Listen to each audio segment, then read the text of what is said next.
field. All the way back and gone. He did it, a grand slam of the night. King Tuck.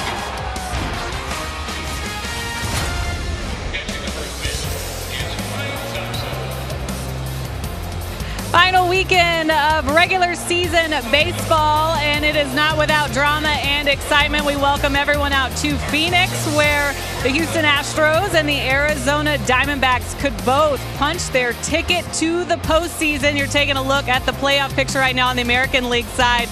It's just as exciting in the wild card over on the National League side today, and that sets up for a very exciting matchup between these two teams. We've got a great pitching matchup for you as well. Justin Verlander and Merrill Kelly going up against one another. I welcome you down onto the field. I'm Julia Morales. The Astros, though, continue to control their destiny. It's about winning, and they've been in must-win situations the last two games. We saw them win yesterday, but this team feeling very, very confident moving forward. They know they just have to win that one game. We saw different guys step up last night. We saw big plays. We saw good pitching performances. So let's start with what Jose Urquidy did yesterday, who was told just before lunch that he would have to take the mound, get the ball in this game, get the start. And all he did was go out and throw 6 scoreless for the Astros coming through. We saw Jose Abreu with a humongous swing. It went 432 feet, just missing a 3-run home run. He had to settle for a 2-run double, but that's all the Astros would need offensively. Good to see him coming through in such a big moment late in the season. And Jeremy Pena,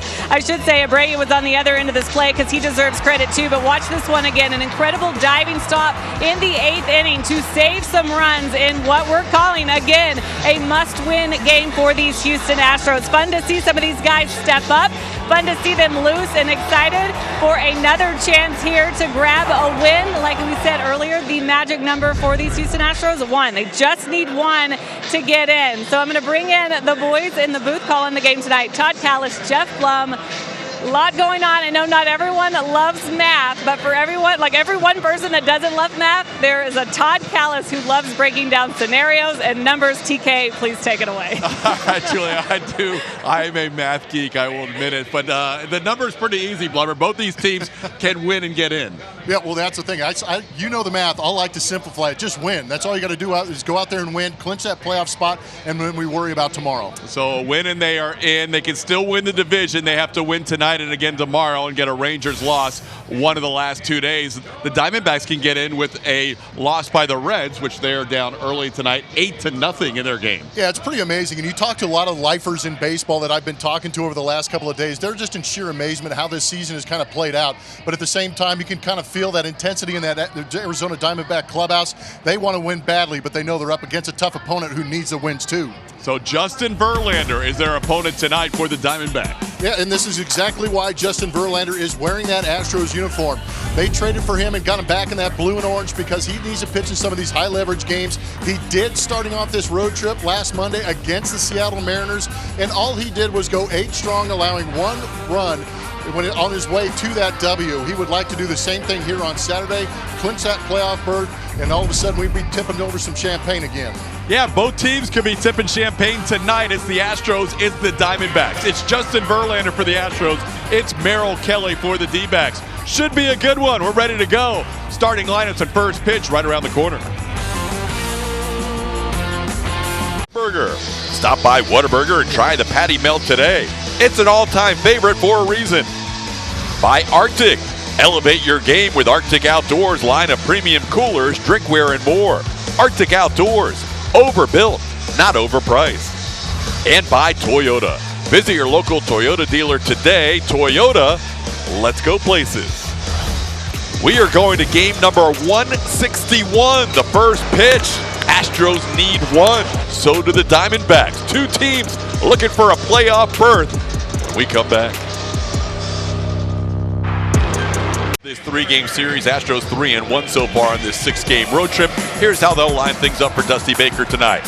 The normal guy at the top, Jose Altuve, Alex Bregman hitting 2, Yordan Alvarez DHing and hitting 3rd, Kyle Tucker in that cleanup spot. Jose Abreu, the big swing last night with that double, giving the Astros a 2-1 victory. He has 25 runs batted in September. Chas McCormick in left, Mauricio Dubon in center, night off for Michael Brantley, Jeremy Pena at short, and Martin Maldonado will catch and bat 9th. They'll be up against right-hander Merrill Kelly. He started his season right here pitching for Team USA, and then his last start of the season will be right here as well. Finishing off with his 30th start for the Arizona Diamondbacks. 3.38 is that ERA on the season. He has faced the Astros only once in his career. It was last season, and gave up 3 hits, a couple of walks, and 6 strikeouts in 5 1/3 innings pitched. Jose Altuve had 2 of those 3 hits as he digs in the batter's box, tries to get that anchor for his back foot before the first pitch is thrown. The Astros and the Diamondbacks both have an opportunity to clinch a playoff spot tonight. The Astros cannot get in any other way than a victory. The Diamondbacks can get in with a win or a Cincinnati Reds loss, and the Reds are down big in the second inning, 8-0. Here we go, ready to go on a Saturday night.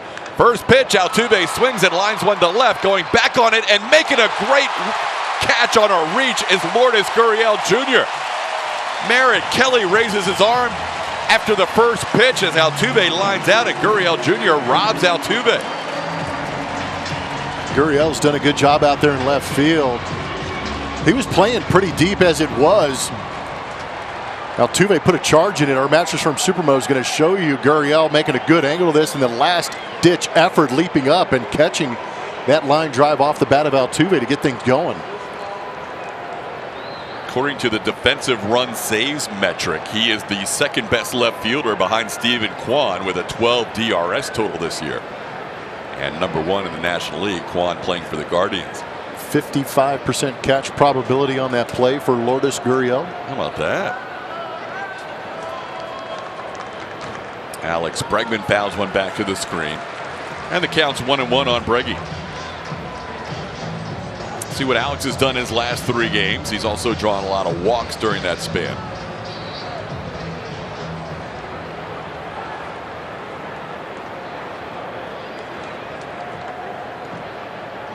Kelly's delivery is grounded towards short. Geraldo Perdomo makes the play, and that's out number 2.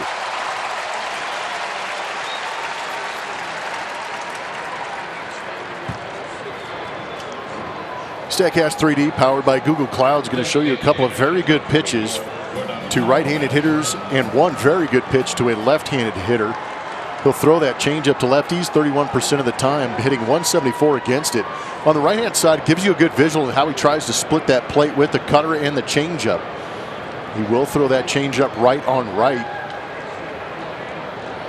Probably got encouragement from watching some of Zach Gallen's changeup to right-handed hitters yesterday as well. You wonder if they, when they go back-to-back, use the other one to help scout a team out as Yordan Alvarez digs in with a 2-0 count. Yordan since August 28th, so a month and 2 days ago, has hit .337 with an OPS of 1201. As he sends one into left center field, it's slicing away from Alec Thomas, but Lourdes Gurriel Jr. is there to put it away for the final out of the inning. So a very nice play by Gurriel Jr. to start the inning, helps out Merrill Kelly get a 1-2-3 inning. Road trip in a must-win situation led the Astros to the W. For this opportunity he has tonight to pitch for a playoff berth. 26 starts on the season, a 3.32 ERA, and he was brilliant last time out. Here's the lineup he will face. Torey Lovullo will send this out for the Diamondbacks. Corbin Carroll, his National League Rookie of the Year, likely in 2023, will lead things off in right field. Ketel Marte bats second. Tommy Pham will DH. Christian Walker in the cleanup spot. Alec Thomas in center. Lourdes Gurriel Jr. saw him make a fine play already in left field. And the bottom 3 in the D-backs order have Evan Longoria hitting 7th. Gabriel Moreno is the catcher, and Geraldo Perdomo plays shortstop and bats 9th.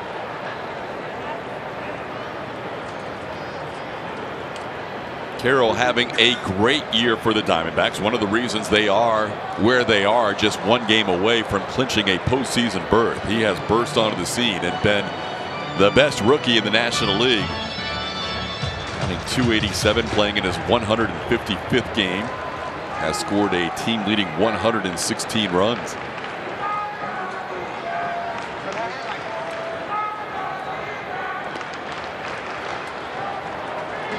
Early score from Seattle tonight. The Texas Rangers are in front of Luis Castillo and the Mariners 3-0.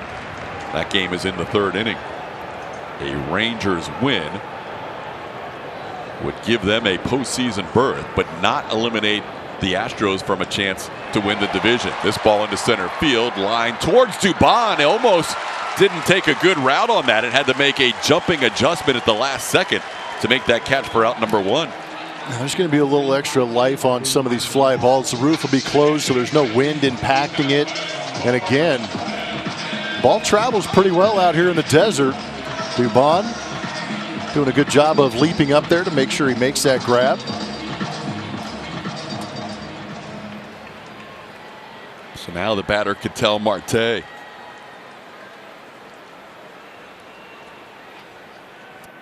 Marte has faced Justin Verlander more than anybody else in this lineup for the Diamondbacks. He's 2 for 13 in his career against JV, who delivers a strike. It's 0-1. Verlander trying to piggyback a great outing on this road trip in Seattle with another one to finish his regular season here in 2023. That one fouled back to the screen. Verlander ahead 0-2. And Justin knows what's at stake. Obviously, he's not going to be in this game unless the Astros have to have it. He would not be available again pitching on a Saturday until next Thursday, you would imagine. And if the Astros do have to play in that wild card series, that would be game 3, the deciding game of that best of 3. Well, ground ball towards first. Abreu will use Verlander covering with a little flip. And that's the second out of the inning. Astros defense presented by Xfinity. You've got Mauricio Dubon in center. Chaz McCormick will be the left fielder tonight, and Kyle Tucker in right. Alex Bregman, Jeremy Pena, Jose Altuve, and Jose Abreu. And JB working with Martin Maldonado. This will be start number 11. Make that 12 in an Astros uniform for JB.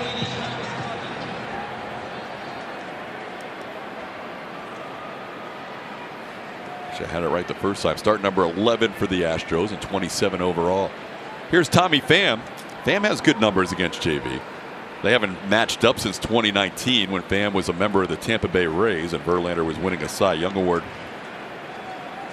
with the Astros. But he's 5 of 12 with a couple of doubles and a home run, hitting one the last time they met. Pham nearly tied the game last night. Julia a moment ago showed you the highlights of last night's game. Jeremy Pena made one of the better defensive plays of the season, especially considering the magnitude of the game last night. Yeah, the degree of difficulty was off the charts. If you start to take in the implications of what that base hit meant for the Diamondbacks, and that was a phenomenal play to end that inning. That's going to help JV. Todd Tichenor is the crew chief and also the home plate umpire tonight, calling that one a strike. It's 2-1. Pham and Verlander, teammates for a hot minute. That's right. Earlier this year. Probably pretty happy to be on their respective teams right now. Or else they might be having to play a game on Monday. That the means excitement. nothing to the Mets. Yeah, 0. All depends on how the Marlins fare this weekend if they have to finish that suspended game at Citi Field. 3-1 the count to Pham. And Pham 79 games with the Mets. And Verlander starting his season on May the 4th.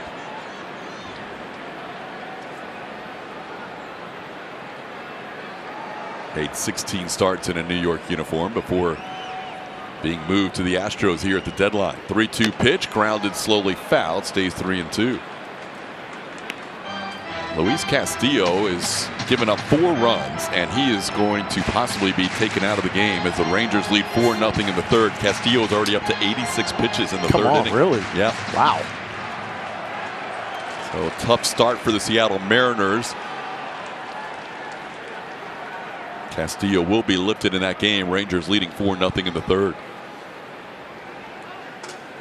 Checks his swing on a 3-2 pitch. Pretty good take. That was a tough one to lay off, but that's the first walk allowed by Verlander. Runners in scoring position. You already see him at second and third. This base hit up the middle ties this game. But Jeremy Pena laying out. Took a great angle on this ball. You could see catching it just a little bit behind him. But sets up beautifully for the spin and the throw. And all kinds of gratefulness for Abreu for making the pick on that tough hop. If it gets by Pena, it's 2 runs. If it gets by Abreu, it's 2 runs. Instead, it was 2-0. Diamondbacks would get a run in the 9th against Ryan Presley, an unearned run to make it 2-1. But that play saved the game. There's Christian Walker, the cleanup hitter and first baseman for the Diamondbacks. Walker having a great year, 33 home runs, leading the team in RBIs with 103.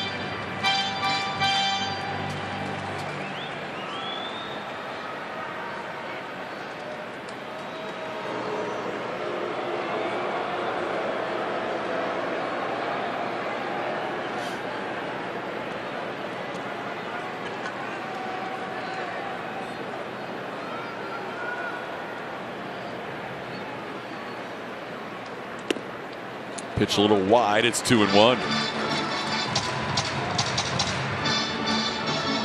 Verlander has pitched in this stadium 4 times now, including today. Has not pitched here since 2018. But has fared very well in his last 3 outings against the Diamondbacks. 1 earned run in all 3 of those starts, going a total of 20 innings, allowing 3 earned runs. 2-2 the count to Walker.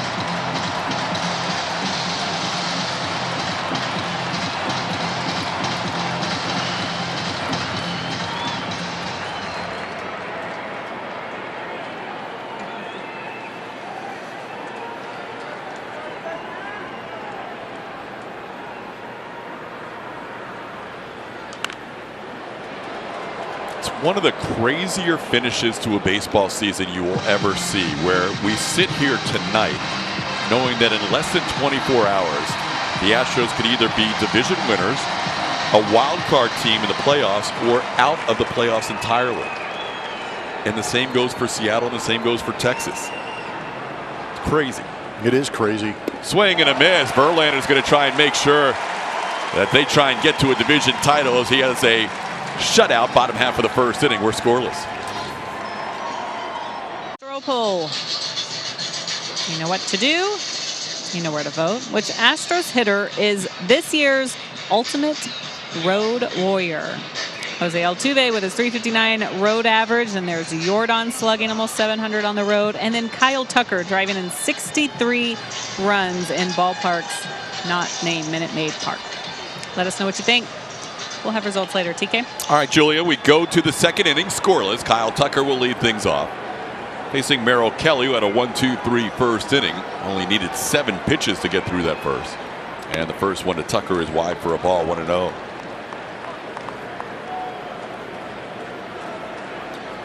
So if the Diamondbacks qualify for the playoffs, either with a win tonight or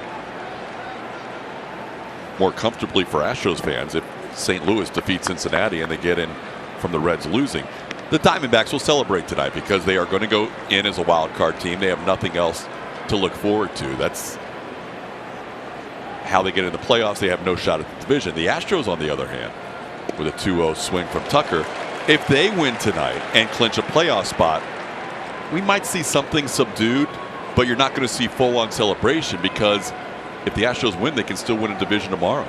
I thought you were going to say because the game is at noon. That's never stopped. Recover, TK. It's never stopped anybody before. That's true. Good point. But you're right. They do have something to play for. Even if they win tonight, they have something to play for tomorrow, which is that's the crazy part. Is that you win the opportunity to get into the playoffs, and then you potentially put yourself in a position to have the opportunity to win a division.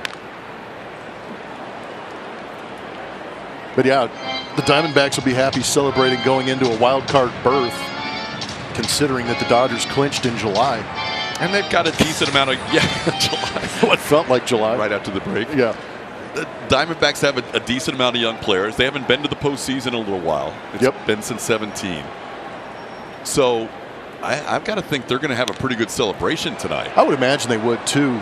So let's keep reloading them. Yeah. Refill their cups. Exactly right. TK and I are going to bartend in the Astros clubhouse potentially after the game. I know Strami and Torey Lovello are focused in on this game here, but they have to know what the score is in St. Louis right now. And it is looking very good for a potential champagne celebration tonight for the D-backs. It's 11-0 in the third inning. Count is full on Kyle Tucker to lead off the second inning against Kelly. And that is a called third strike. Tucker was ready to head to first, called out by Todd Tischner for the first out of the inning. You saw JV get a pitch off the outside corner. This one off the outside corner to Kyle Tucker on MD Anderson strike zone, but benefits from the call. Shoot, maybe even Todd Tischner's fired up about this potential game being beneficial for both ball clubs. I don't recall, and I'm sure it's happened at some point, but in my baseball career, I don't recall ever two teams that could clinch on the same day playing each other. Yeah, that doesn't make any sense. Because usually somebody needs a win. Yep. But in this case, the Diamondbacks don't necessarily need a win to clinch. Abreu taking one in for a ball, 2-0. I just think it's a great example of how you've got to focus on every single game for 160 to 161 games, because it comes down to that final game of the season. It tells you how important those games in April and May can be. This one way up in the air. Abreu golfs one into right. Corbin Carroll comes in and puts it away for the second out. Get ready for what happens next, as October is on the horizon. MLB postseason begins Tuesday. Go to MLB.com/postseason for the full schedule. Well, Chas McCormick will bat. Chas has faced Kelly before and seen more cutters than any other pitch in his time going head-to-head with Kelly.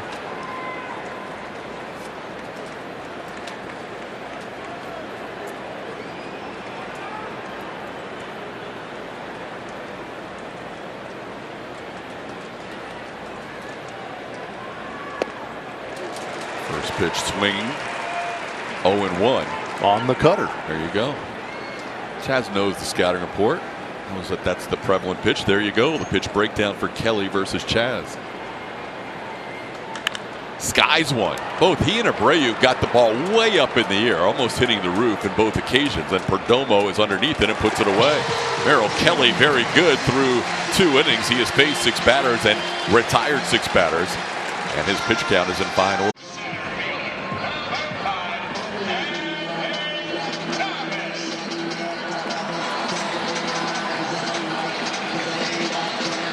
Ready to go, bottom of the second inning. Lots of Astros fans here in the desert, Phoenix, Arizona, checking out Astros and Diamondbacks game 2 of this 3-game series. Not a far flight for people to come out here from Houston, as the first batter of this inning is Alec Thomas, taking one off the plate from Justin Verlander. It's 1-0.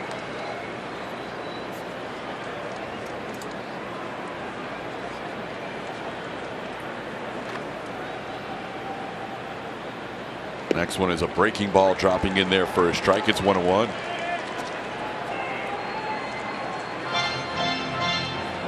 JV career 1.99 ERA in 6 starts against this Diamondbacks team. Another breaking ball. That one's a little bit up, and it's 2-1. Now the Arizona Diamondbacks are just a little bit below middle of the pack in Major League Baseball with the average against that breaking ball. Might be why JV's using some of the off speed to some of these younger hitters too. They might be trying to hunt that fastball. There you go, Blummer. Good call on the pitch up. Alec Thomas hunting the fastball. Saw a similar swing from Corbin Carroll in that first at bat. A little indecisive on that fastball up, probably because they're looking for it but just can't figure out where the top of the zone is to lay off that pitch. But it's hard when you're guessing fastball and you get it. Oh my goodness gracious. Seriously? Todd Tischner? That's impress. That is all over the middle of the plate. I have got to give Martin Maldonado and Justin Verlander all kinds of credit for the composure they're keeping on a fastball right down the middle. My goodness. Maybe you could see a little bit of the deflation from Maldi, but ooh. Yeah, that's one you have to get right every time. That won't help his umpire scorecard. He gets him on the next pitch. That's 2 strikeouts for Verlander, who is approaching Phil Niekro on the all-time strikeout list. He throws number 12 all time. Verlander number 13. Yeah, he's only 3 strikeouts away from tying him. That was a slider that stayed up. Aggressive Alec Thomas going after it above the zone. Fortunate that he didn't have to throw too many pitches after that pitch right down the middle that wasn't called a strike. Now ground ball towards short. 2 hops for Jeremy Pena. Lourdes Gurriel Jr. retired for the second out of the inning.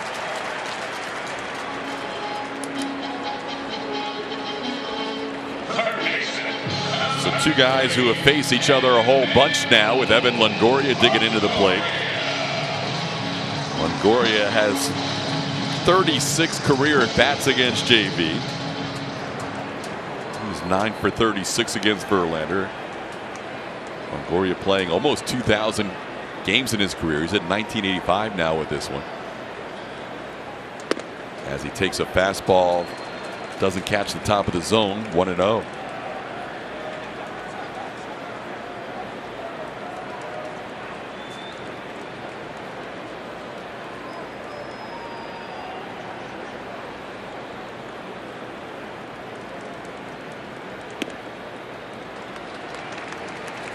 A lot of fastballs to Longoria in their head-to-head matchups through the years. Let's see, 58% usage.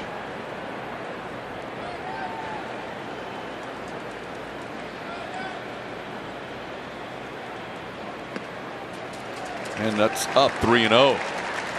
Verlander walked Tommy Pham with 2 outs in the first inning. Now he's behind Longoria 3-0 here with 2 outs.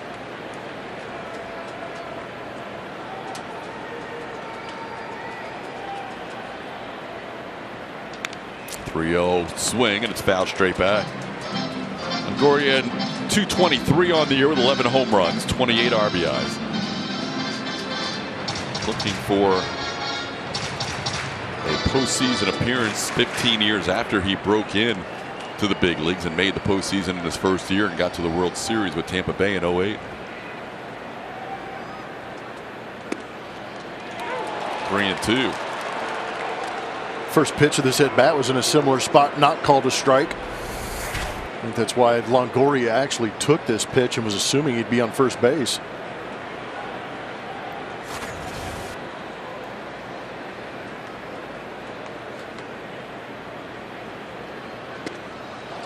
A little bit high, ball 4. That's the second walk, both with 2 outs. JV in his last outing walked just 1 against 8 strikeouts against Seattle. Hasn't walked multiple batters in a start since he pitched against the Tigers back on August 27th. Only 4 walks this month at 5 starts. So here's Gabriel Moreno.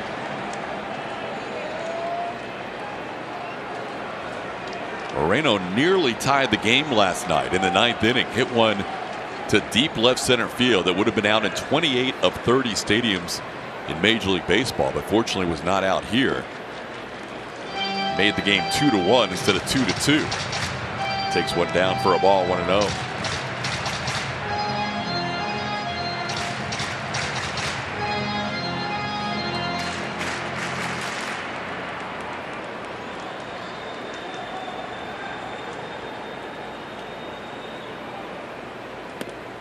Moreno's had a good season offensively for the Diamondbacks behind the plate, hitting .284 coming in. The last 12 finishing strong at .341. And a 2-0 count here. So Verlander, the last 2 batters, has gone 3-0 and now 2-0. And back-to-back 3-0 counts for JV. You don't see that quite often. It's just a click off on trying to find the edges of this strike zone, wherever those may be, but at the same time that slider's kind of popping out of the hand a little bit above the zone.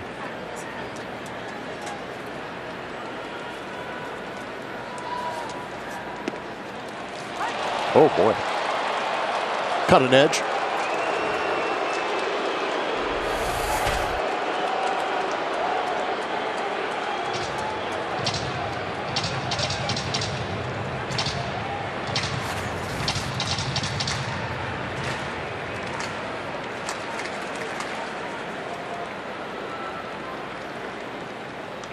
Now the count goes full. The Diamondbacks making Verlander work a little bit here in the first couple of innings. Still no hits in this game for either side, but Verlander's pitch count twice where Merrill Kelly is after 2 innings, twice as high. He's got 38 pitches to Kelly's 20 so far.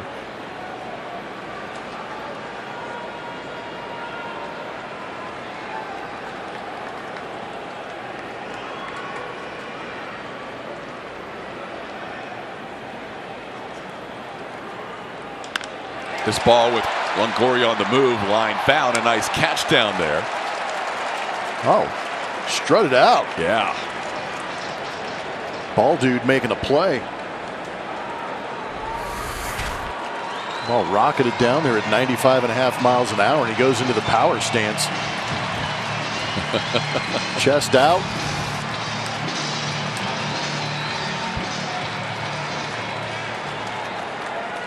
Good play by Brad.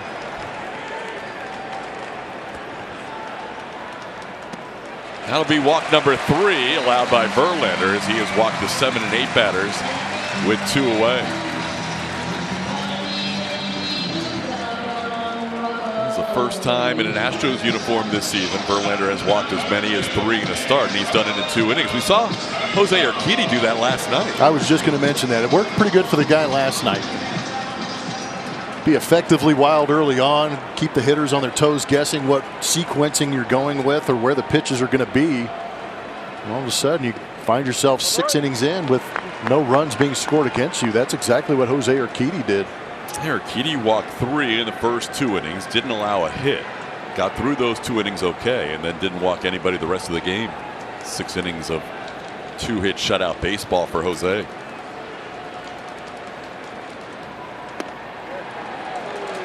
Got to give him that pitch. Top of the zone has not been there. It's 1-1. Maldi's having that conversation you were just going to talk about it. You could see Titchener kind of having the same conversation.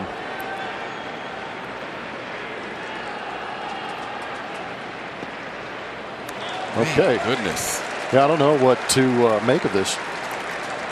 You got to give him one of those 2. You can't just keep hitting the edges and get balls called, or else. I mean, come on.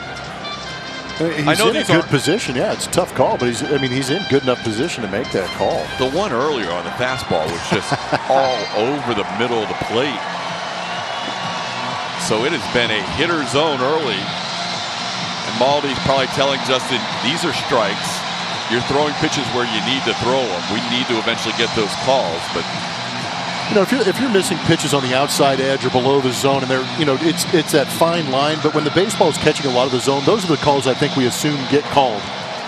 Or if the entire baseball is inside the zone, those are the calls we assume get called. You'll give them a little grace on the outer edges off the plate if they're kind of having a tough time with it.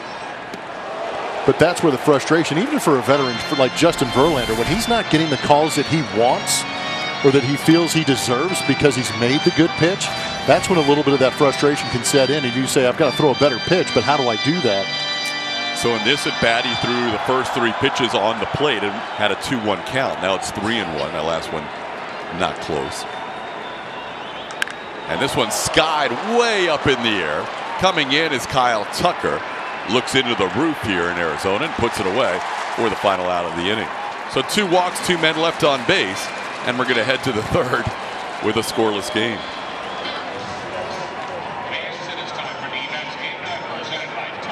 Players who best represent the game through positive contributions on and off the field. Vote today at MLBtogether.com/Clemente21. Ticket. Thanks, Julia. We go to the 3rd inning. Astros and Diamondbacks scoreless. Astros don't have a base runner yet tonight. Diamondbacks have drawn 3 walks so far. Mauricio Dubon will lead things off. Dubon has had some huge hits for the Astros on this road trip and in the past couple of weeks for Houston. As he leads off, taking a strike at the bottom of the zone, 0-1. Astros dugout not real thrilled with the strike zone here in the first 3 innings. Yeah, you can hear him all the way up here.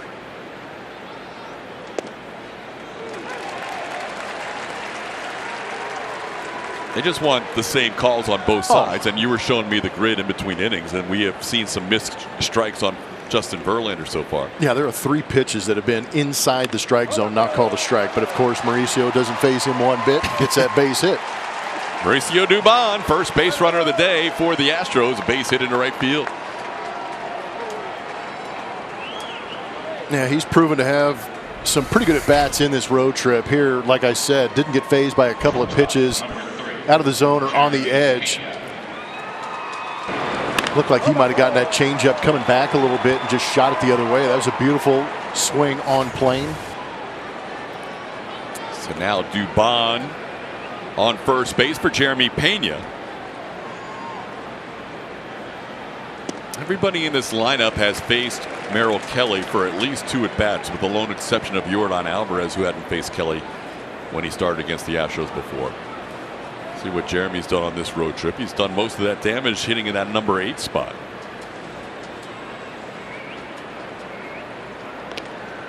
Dubon has 7 steals on the year in 9 attempts. If the Diamondbacks do a good job of using those pickovers to try and slow down that running game.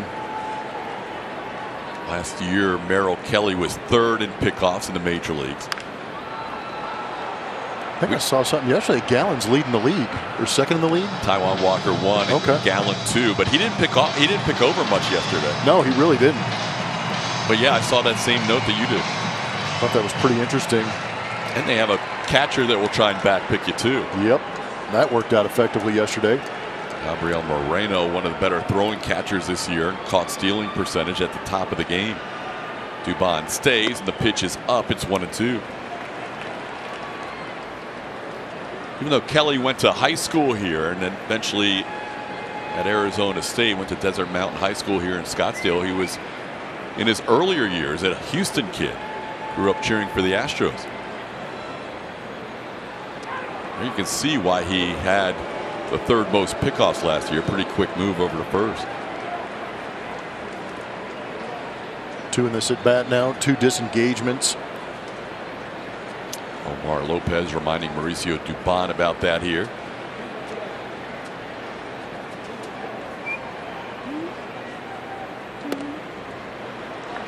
Kelly used to wear number 7 early in his baseball career because he was such a big fan of Craig Biggio. But now playing games not too far from where he went to high school and college. 2-2 the count. Dubon stays. The pitch home is wide, and the count goes full. Now we might have some action. Should be able to get a pretty good jump right here.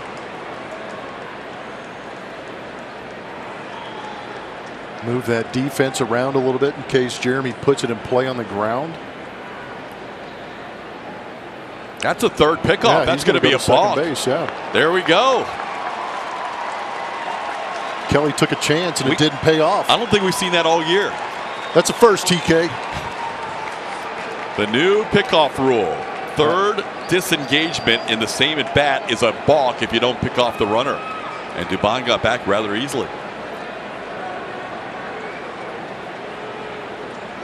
So now a base hit can give the Astros the early lead in this one.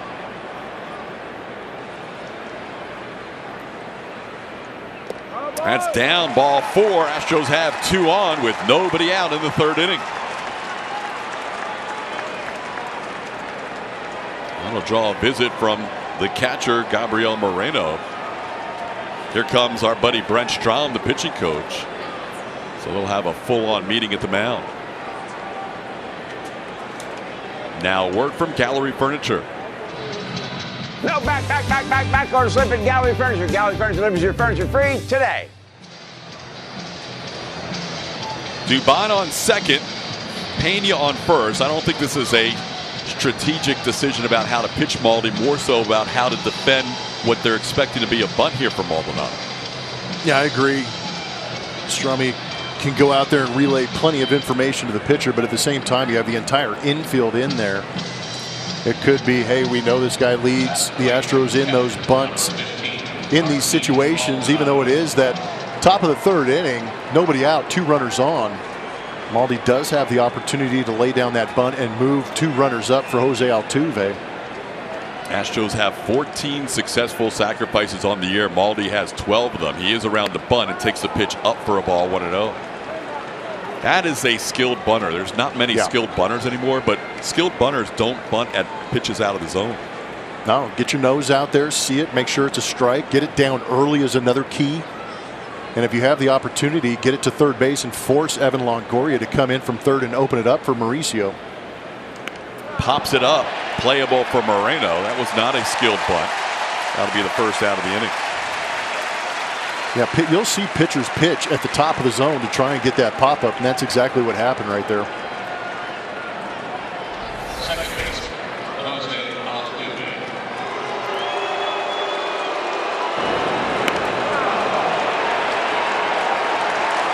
Now Jose Altuve will bat with 2 runners on and 1 out.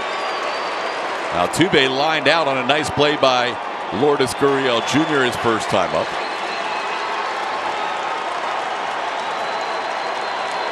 Went after the first pitch he saw from Merrill Kelly.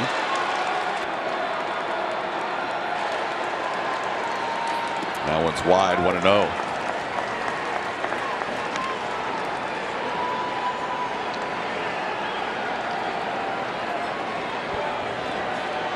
Rangers have upped their lead on Seattle to 5-0. That game in the 4th inning.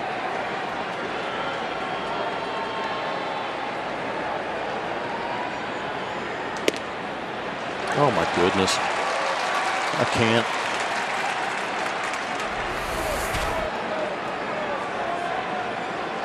It's just been one-sided early. Frustrating.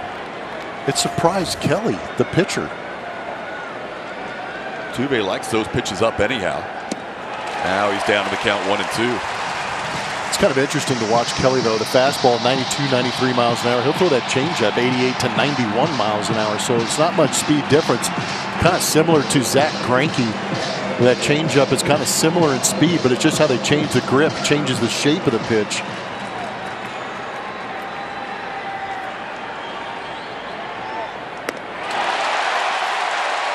That earlier call maybe got him to chase that one up. That'll be a strikeout for Kelly for the second out of the inning.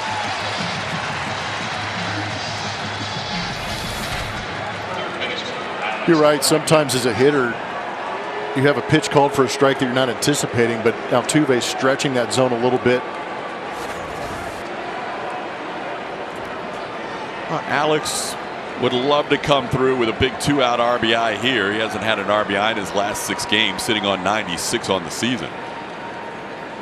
Still in that top 10 in the American League, but he's been on 96 for a little while. Does have 101 runs scored as he takes one in for a ball, 1-0. Thing with Alex is with the big man looming on deck, he should get something to hit in this at bat, you would think. Even though he leads the team in walks, you wouldn't anticipate Kelly working around the zone with him. He does see a fastball to hit, fouls it away. 1-1. Yeah, I like the idea of the 2-out base hit because you drive in at least 1 run, and then you get Yordan Alvarez an opportunity in this inning also. Try and boost that pitch count against Kelly.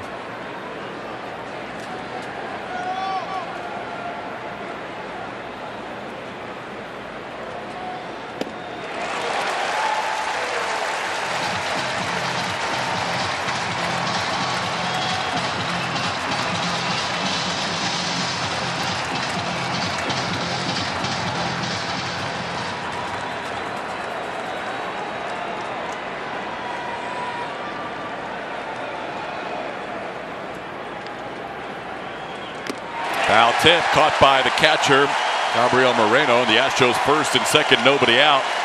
Runners don't move the rest of the inning. We head to the bottom of the 3rd, still scoreless.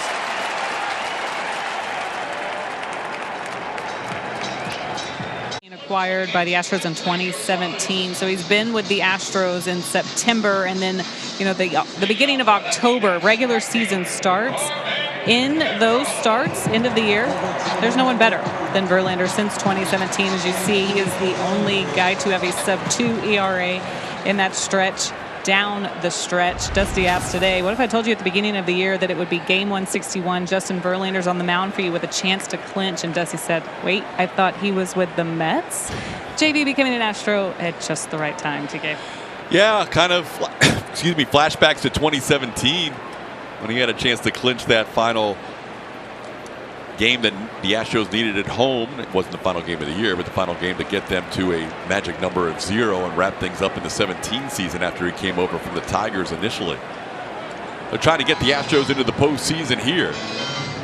Got a 1-1 count on the leadoff hitter Corbin Carroll.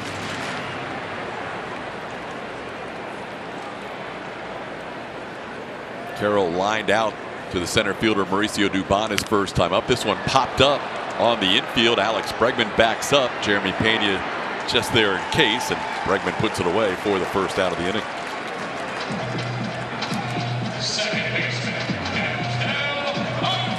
We'll bring up Ketel Marte.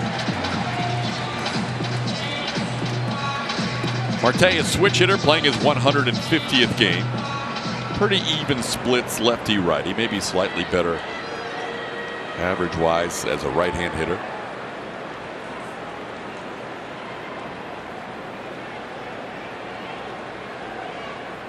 First pitch up, 1-0.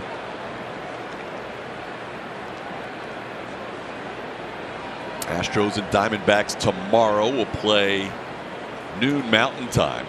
That'll be 2 o'clock Central Time, 2:10 to be exact. We'll bring you on the air with our final regular season pregame show at 1:30 tomorrow. Astros and Diamondbacks and everybody else in the major leagues playing all within a window of about 5 minutes of each other tomorrow, which I think is a good idea. We have staggered starts tonight, and you see some teams, Diamondbacks could end up in the postseason without even finishing up their game, although the Reds trying to make a rally. They're down 11-5 now. But I think it's fair to everybody on that last day of the season to start games around the same time. I think it's a lot of fun for the players to go out there, pitch just below the zone. But I think it's a lot of fun for the players knowing that they're going to have all those games starting at the same time. So you have nothing to worry about. You only focus on the time that you got to be out there and play your game. But at the same time, I think it's great for fans. Fans can watch their game and kind of do what we do, and scroll across some of the the scores that we see on our apps and on our websites. This ball hit pretty well, but Dubon will make a jumping catch on the warning track. Mauricio went a long way because he was shaded a little bit towards right field from straightaway center and made that catch on the run. It's a tough play out there because you have a couple of balconies very similar to where the gas pump is in Minute Maid Park. They jut out onto the field. So you've got to stay with that baseball. And Mauricio Dubon not getting much playing time out there, but you can see that overhang possibly coming into play with the visual on that fly ball, but a good play by Mauricio. A center fielder in this stadium who can cover some ground is a big advantage. Huge. There's a lot of space out here at Chase Field. 413 on either corner of center field. And it actually goes to 407 in the middle of the center field wall. Here's Tommy Pham, who walked his first time up.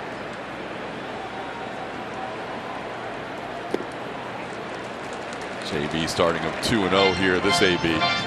75% catch probability for Mauricio. Okay. A little 2-star catch, almost a 3-star catch. We'll take it.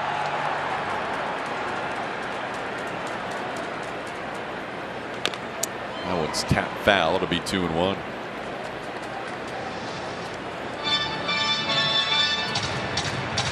A little elevated on the pitch count for Verlander in the third inning. As he approaches 60 pitches here in the third. That's another thing about that start he had against the Seattle Mariners. Went 8 through 96 pitches in that outing, and he was absolutely in attack mode in that strike zone. Used a lot of the spin early to set up fastballs late.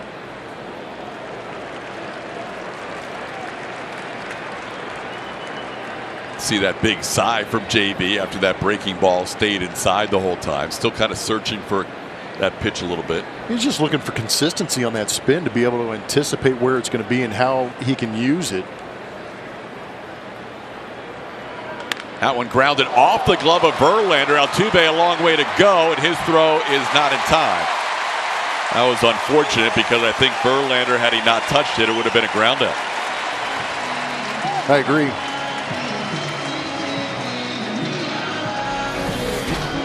There you see Altuve behind Justin. That would have been a couple of steps to the left of Jose Altuve. With that tip of the glove, it slows it down and changes its trajectory.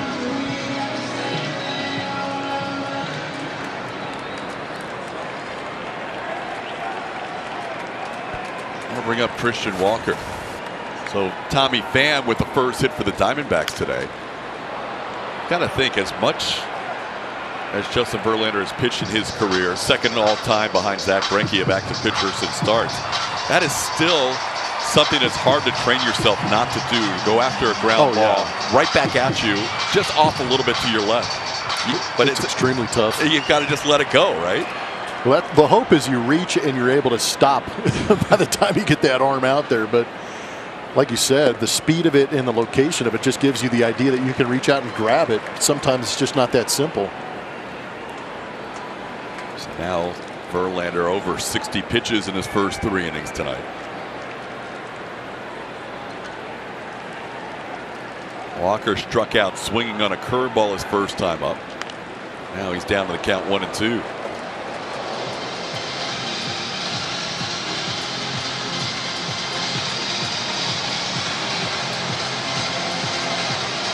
Another good crowd here on a Saturday night. Diamondbacks fans hoping to see their team get into the postseason. Been a bit of a surprising year for the Diamondbacks to be in this position where they control their own destiny, and they have really since Wednesday, or Thursday, the off day here that the Astros had in Arizona. Now, it's got to be exciting for this fan base to watch this young core of talent play well for Torey Lovullo. Only once since 2012 have the Diamondbacks been in the postseason. That was in 2017. They did not win a game in the NLDS that year, losing all 3 to the Dodgers. 1-2 is sliced down the right field side. Hit pretty well. That ball jumped. Home run distance, but foul. Division champs back in 2011. If I do say so myself. Yeah. I was a part of that ball club.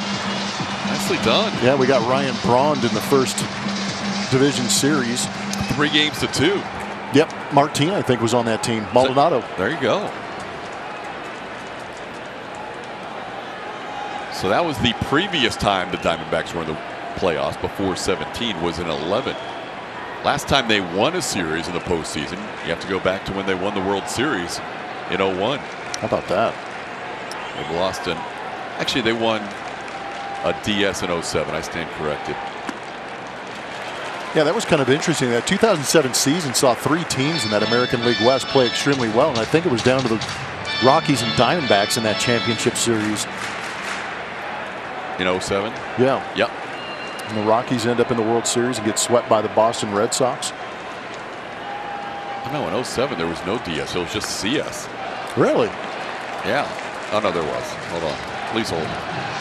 Yeah, the Rockies beat the Phillies 3-0 in 07. And then the Diamondbacks over the Cubs, same tally. So that's the last series win, 07. Oh, okay. In the postseason.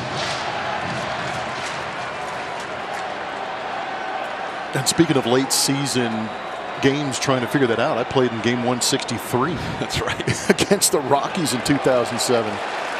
A little bit up, 3-2. Verlander's pitch count continues to be higher than he'd like.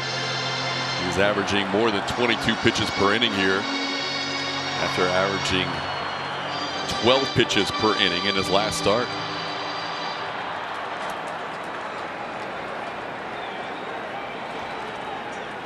There goes the runner on a 3-2 pitch. It's grounded foul past Tony Perez-Chica down the line. Yeah, Walker's put together a tough at bat right now, fouling off some pitches on the edges. Doing a good job of taking some pitches on the edges as well.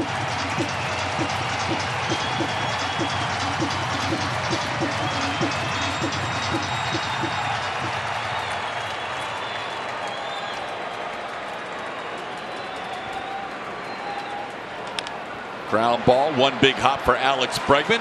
He'll make the throw on the money, and that'll do it for the Diamondbacks in the third. One hit, one man left on base. We'll have a special guest with us in the top half of the fourth. No.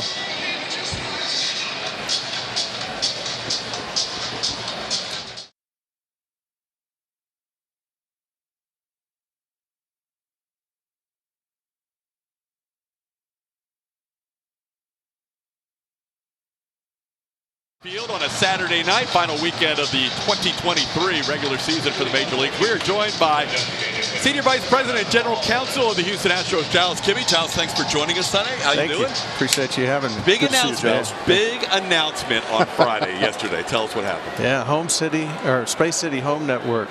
We acquired our RSN. We've been working on this for a while. It's been over a year. But finally got it done. We acquired the network. So Astros and Rockets now joint venture to own our regional sports network, changing the name. Starts October 3rd to Space City Home Network. That'll really be the only change that people should see. We have same channels for everyone. All of our viewers will be able to watch it on the same channel, same crews, same staff. At the network, so really it's hopefully a seamless transition, changing the name, and that's it, and the ownership. Man, Good, that's Lumber. good news. We're good. We're good. We're in. You talked about it being a long draw. I mean, I would imagine it's drawn out being the transition, but this all kind of started earlier in the year when some of those major regional sports carriers started to back out. Is that when you guys started to think there might be an opportunity for you guys to do this? I actually started talking about it 2 years ago. Oh, wow. Yeah, and waiting for the right opportunity. We knew that there would be a lot of volatility in the market. We knew that the Astros and Rockets are in good position where we are, and wanted to make sure that we maintain that. So we started talking about it a while back, and then really started getting into the negotiations about a year ago. And then wanted to wait until the end of the Astros season before the Rockets start. Their first game is October 10th. So we wanted that, week and a half gap to where we could figure out how to turn the broadcast signals on. Kyle Tucker bats here after Yordan Alvarez popped up with a 2-1 count. Now it's 2-2. So after a long marriage with AT&T Sportsnet, we now become Space City Home Network. What are some of the advantages, or what should fans know about, the combination of the Astros and the Rockets kind of running things now, or helping to run things? Well, it's going to be a lot of fun. We've got Tillman Fertitta and Jim Crane running a business together. Yes. So I'd invest in that if I could. I think we're in good shape. I think we're going to take an evaluation, look at every aspect of the business, see where we can make some improvements, make some changes if we need to. But look at additional content, look at streaming. At some point, we're going to be doing a lot of streaming. So it's a question of when we pull the trigger on that. But a lot of things going on in the market before that happens. So it'll be a lot of fun to be able to rebrand everything and go out there. And like you just said, there's going to be more opportunity to create a little more content. So fans can get used to watching a lot of Rockets basketball, a lot of Astros baseball, but there's going to be some stuff that you will have a little more freedom to maybe explore as far as content. Yeah, Jim's really excited about that. He's got a lot of ideas on some content that we can put on. So we'll see what we can do with it. It's going to be fun.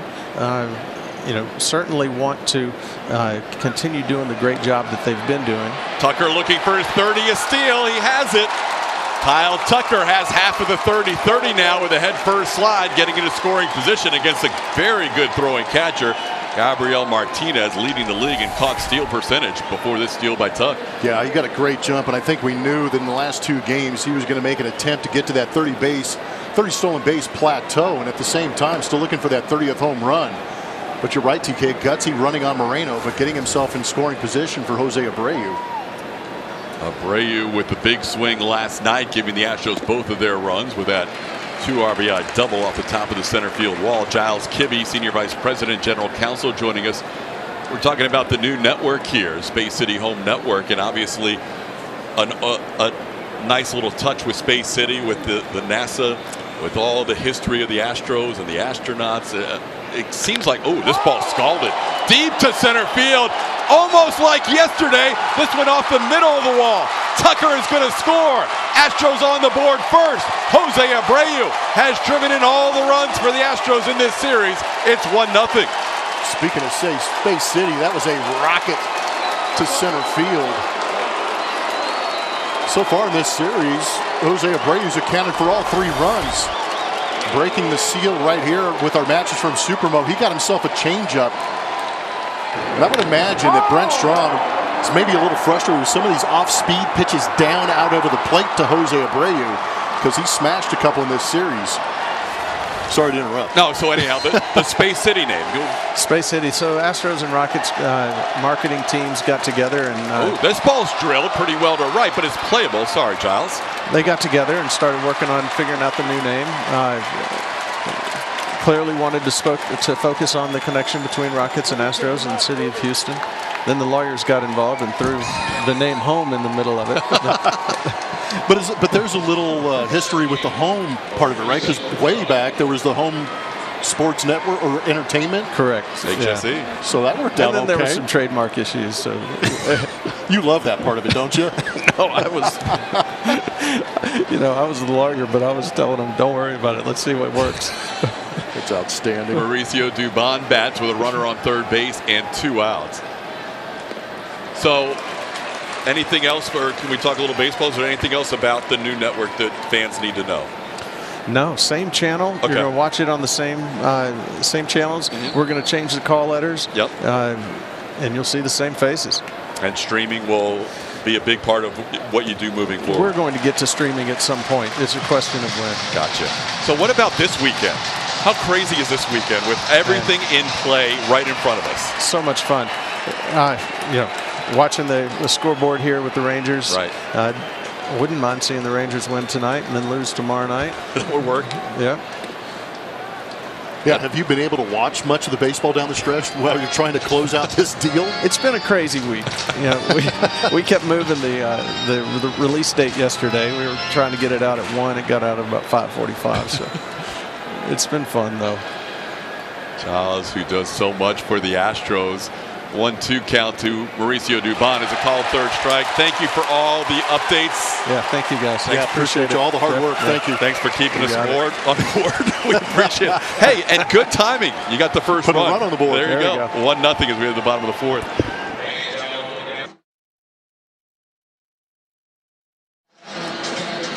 Astros lead the Diamondbacks, bottom half of the 4th inning. Todd Callis, Jeff Blum, Julian Morales with you here on AT&T Sportsnet for 2 more games. And we become Space City Home Network. And we'll be with you on the new network as well. Leading off this inning is Alec Thomas. Jose Abreu has been huge in this series. He has driven in all 3 runs for the Astros and very similar spots to straightaway center field. Yeah, pretty amazing. Yeah, a couple of off-speed pitches down, but he's tried to test that center field wall. Yesterday, he tried to test the height of it. Today, he tried to test the integrity of it. I always like watching Verlander when he knows his pitch count is not where he wants it, because he becomes laser focused on trying to be pitch efficient more than he does maybe at the beginning of other starts. I agree. He tries to figure out a way. Look, I know I'm at 68 through 3. I need to be better about getting through innings with fewer pitches. He's got Alec Thomas, a young outfielder, here leading off. And he strikes him out on 3 pitches to start the inning.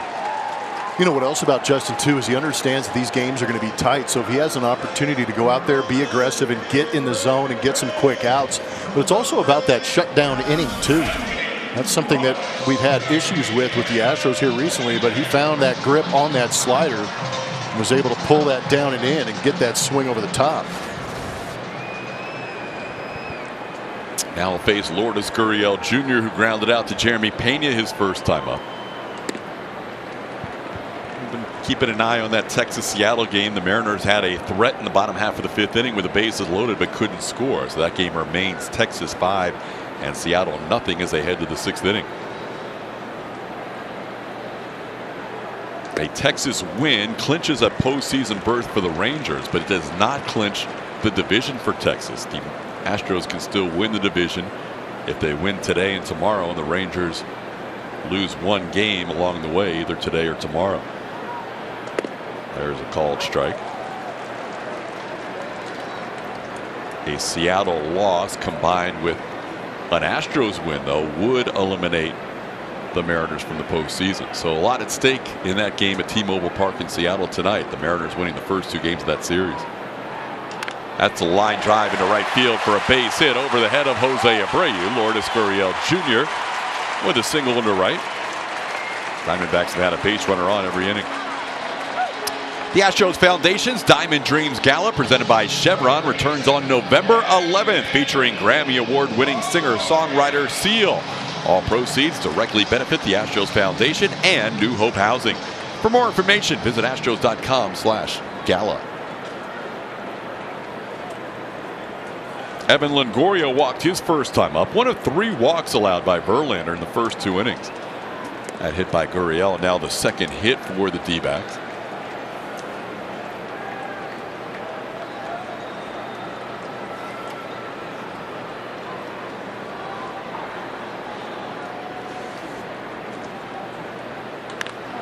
Longoria a little quick on that breaking ball, and the count's 1-1.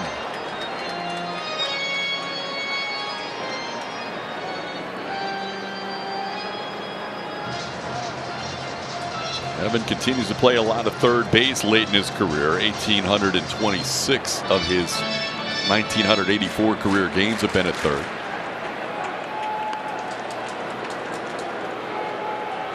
Verlander checking Lourdes, who is 4 for 4 in steals this season.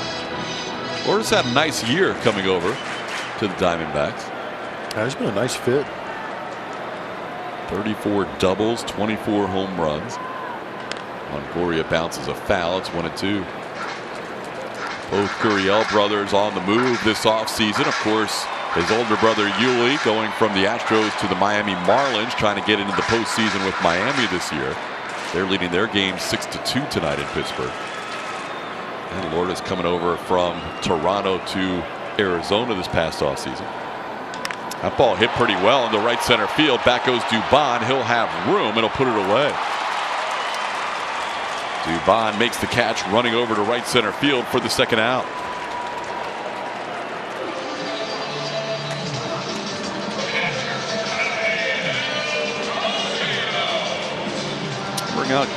Bring up Gabriel Moreno, who walked his first time up.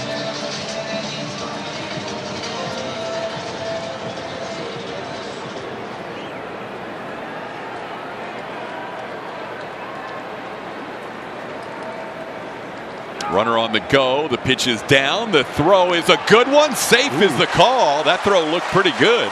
But Gurriel now 5 for 5 in steals. See if the Astros review this one. That looked like the throw was there. Was the tag down in time? Tough pitch to throw on, too. That was that 12-6 breaking ball. Martin did a good job with that catch and throw. Even as good as that throw was, Gurriel able to get in there.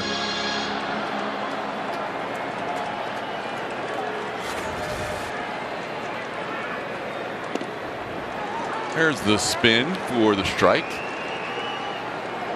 Verlander drops in the hook to make it a 1-1 count on Moreno. Moreno drove in the only run for Arizona in last night's game. Takes a fastball for a strike. It's 1-2. 96 heater.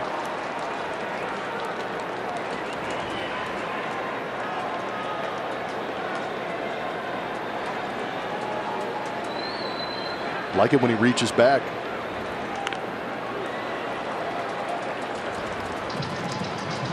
JV making his 27th start of the year. I mentioned he didn't get his season going until May the 4th.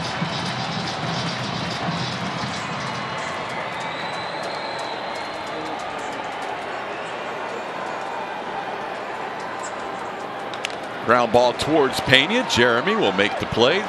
Throw to first in time to get Moreno, and Justin Verlander is through 4 innings of shutout baseball. 1 hit, 1 man left on base. We head to the 5th. Astros 1, Diamondbacks nothing. Presented by Budweiser Zero. You can't drive drunk if you don't drive there. A reminder from your friends at Silver Eagle Distributors, Houston. Buy Saltese beer salt strips. Peel it, stick it, lick it. Ask your local retailers or shop saltese.com.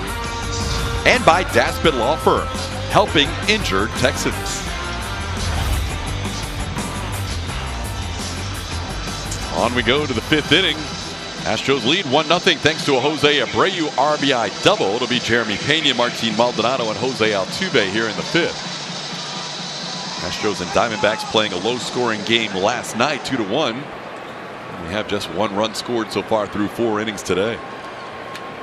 Last night's game was intense, especially late in that game. We have had great teams to call so far in our 6 years together, but we really haven't had this kind of pennant chase down the stretch.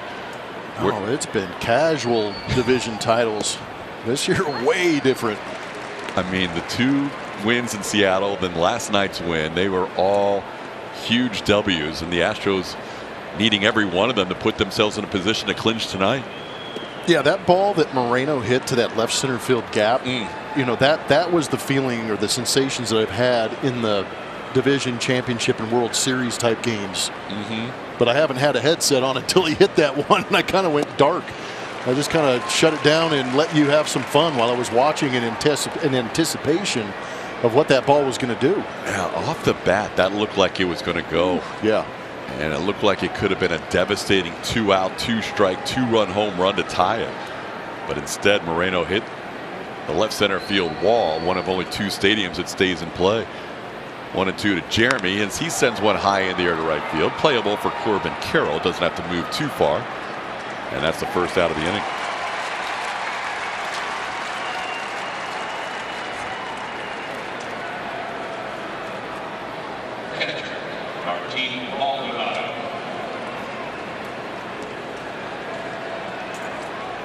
So that game was set up by a guy who wasn't even supposed to start yesterday, who pitched brilliantly, his best outing of the year, Jose Urquidy. With more on Urquidy, let's go to Julia.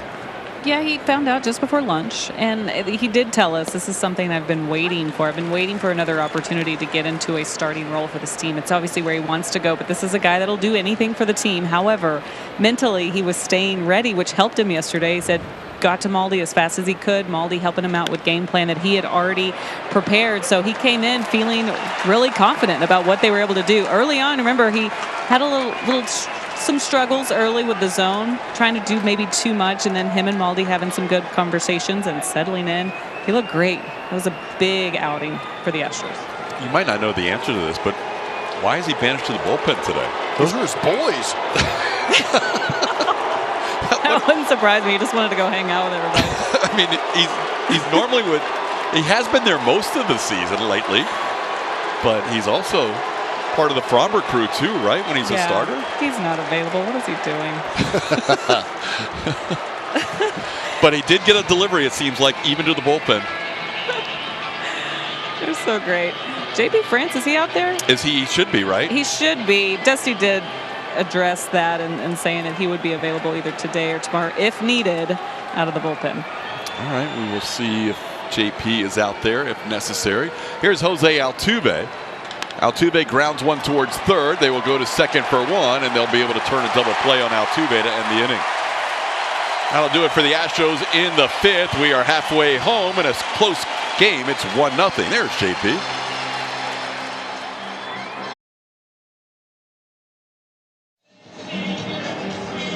Don't miss a moment of Astros baseball with season tickets. The best place to see every home run, every strikeout, and every defensive highlight is from your seat at Minute Maid Park. Get your 2024 season tickets now at astros.com/season tickets. TK. All right, Julia, halfway home. Good one today. Both teams needing a win to get into the postseason. Arizona can also get in with a Cincinnati loss. St. Louis leading the Reds 11-5 in the 6th inning. Justin Verlander has been working around some traffic today. Has had base runners on every inning, but he has stranded 5 so far, allowing 2 hits and 3 walks through 4. He's got 84 pitches on his ledger as he starts the inning facing a 9-hitter. Geraldo Perdomo taking a fastball for a strike, 0-1. Perdomo flied out to Kyle Tucker and right his first time up.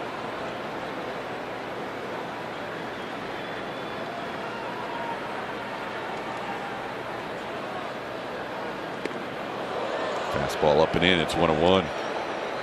Mostly fastballs to Perdomo in his 3 at-bats prior to tonight when Verlander has faced him.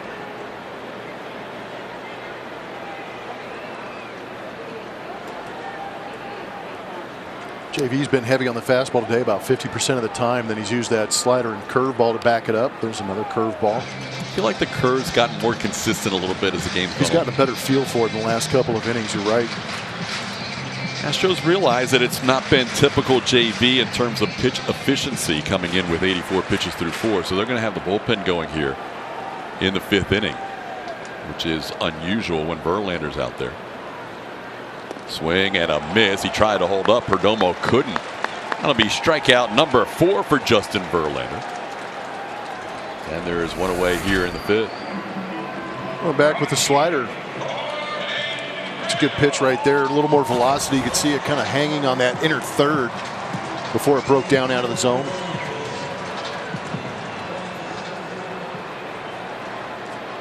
Now 3,341 career strikeouts. 1 behind. All right. 1 behind Nuts, Phil Niekro, for 12th all-time in Major League history in strikeouts.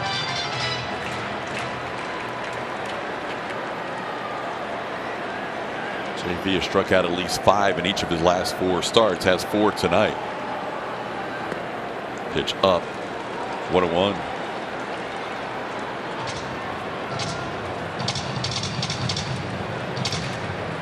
Well, if there's bullpen action going at the start of the inning, this is probably an indicator that Verlander will not pitch beyond the 5th tonight.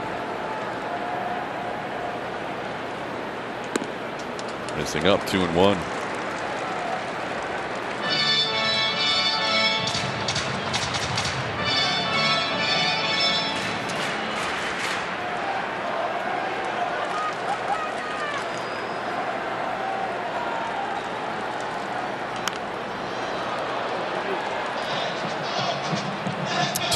Innings is a benchmark for a lot of starters, but there's another benchmark that qualifies you for all the categories, whether it's ERA or WHIP.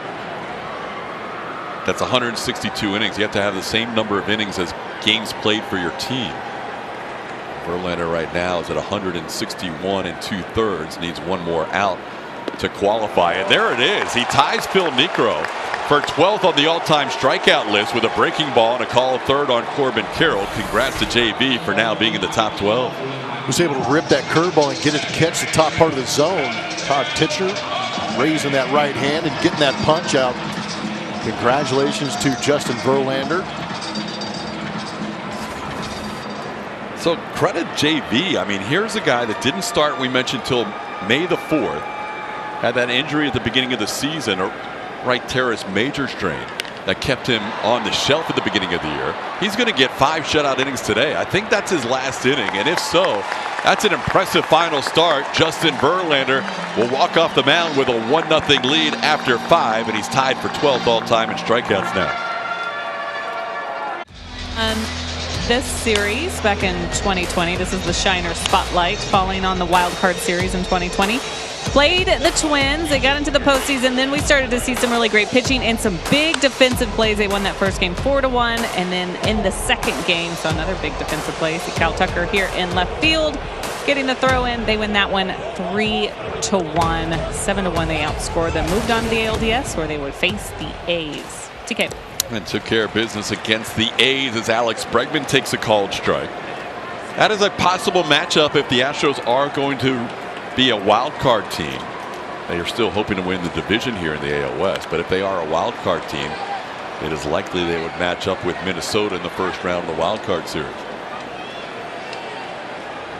Twins have been hanging out for a while, trying to get their pitching lined up. The Astros obviously going down to the wire, trying to clinch a playoff spot. Leading 1-0 tonight. A win gets them in.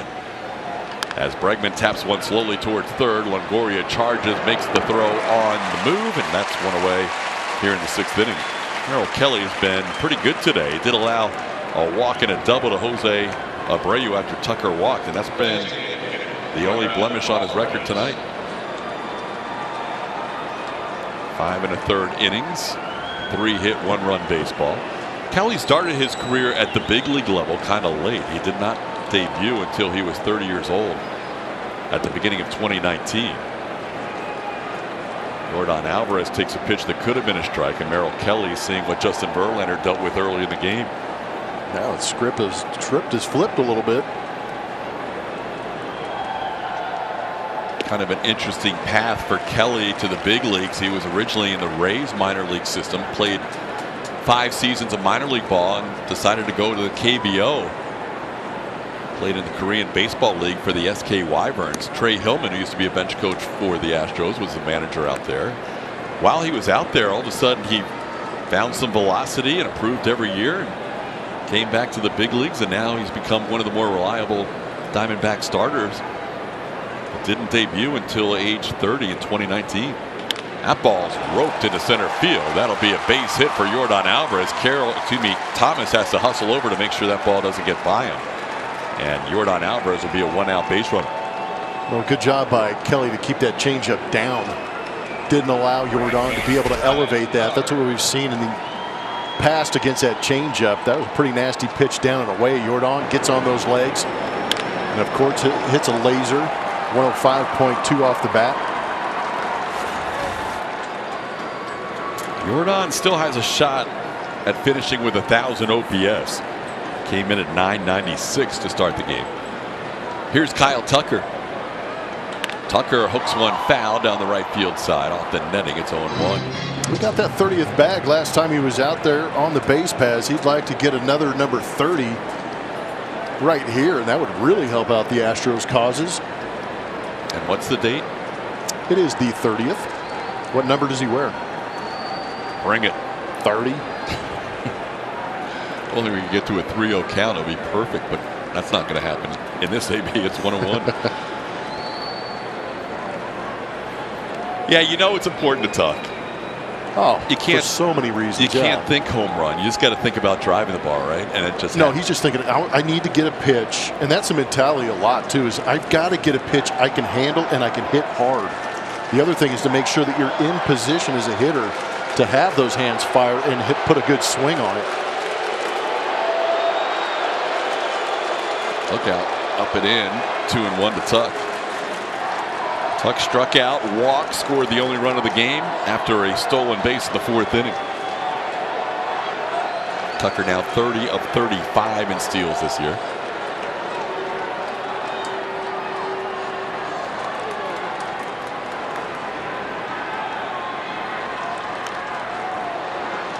Two.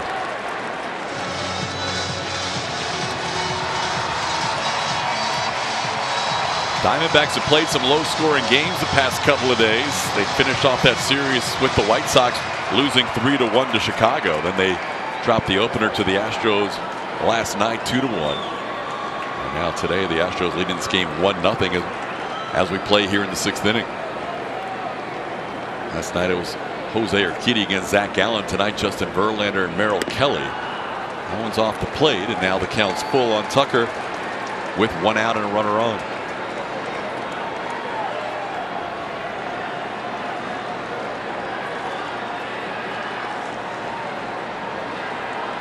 Astros still have their bullpen going, so it looks like Verlander's night is over. Swing and a foul at the plate. Tucker stays alive. Moreno could not quite hold on. There's Maton. He's basically ready to go when needed. Guess what? He's going to have a clean inning again. Looked pretty good last night with a clean inning. It's very unusual. Maton usually comes in the middle of an inning, but JV, 5 shutout innings, wrapping up his 2023 regular season campaign. Ended up with 162 1/3. Tucker, base hit past the diving Christian Walker into right. Yordan Alvarez is heading first to third. He'll get there. Astros with runners on the corners with 1 out in the 6th inning. Good job by Tuck staying back on that changeup as well.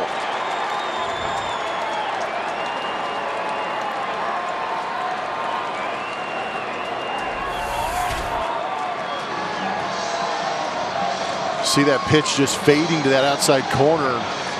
That lower half may have left a little bit early for Tuck, but he's able to maintain that bat through the zone long enough to be able to pull that past Christian Walker, who's holding on the base runner. Fifth hit for the Astros as the pitching coach Brent Strom has a word with Merrill Kelly. The guy who has driven in all the runs for the Astros, 3 of them in this series, will step to the plate with runners on first and third and 1 out. Jose Abreu doubling off the center field wall his last time up. Would have loved to have been in on that meeting right there. Brent Strom coming out saying, do not throw off speed down. Pump fastballs up, stay away with your off speed. Because he saw a slider yesterday from Gallen, hammered it almost out of the ballpark above that yellow line in center field, and then today got a changeup down and smashed it off the wall in center field.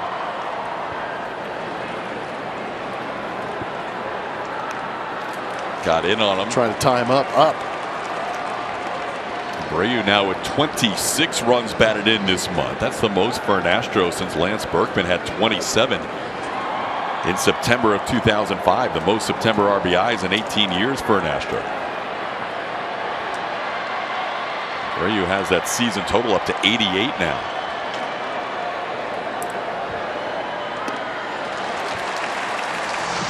Oh, and 2 the count.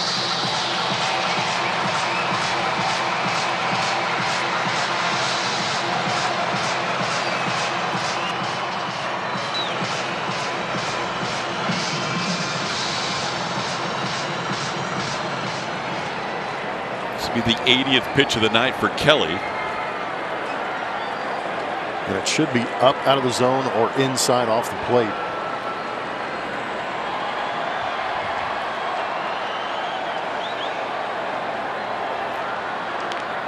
Up and in.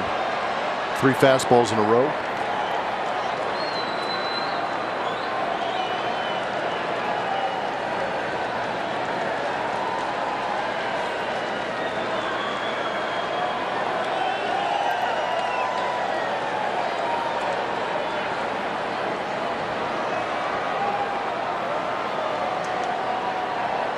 Couple of base hits back-to-back for Yordan Alvarez and Kyle Tucker. Coming with 1 out, putting runners on first and third. Abreu with an 0-2 count. And another one fouled back.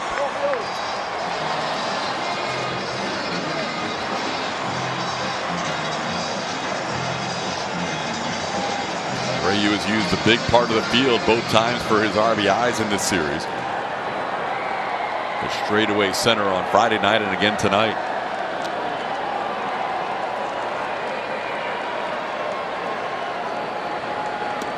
Off the plate, 1-2.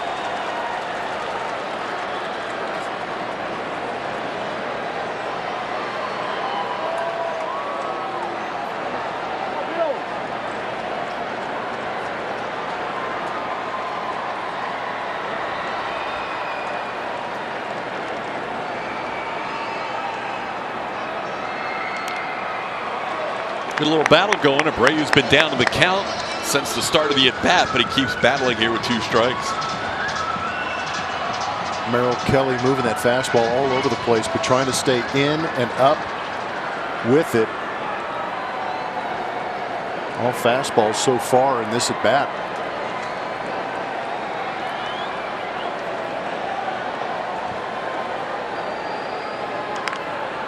That one popped foul, will be playable to be close. Giving it a look is Walker, and it's just on the other side of the netting.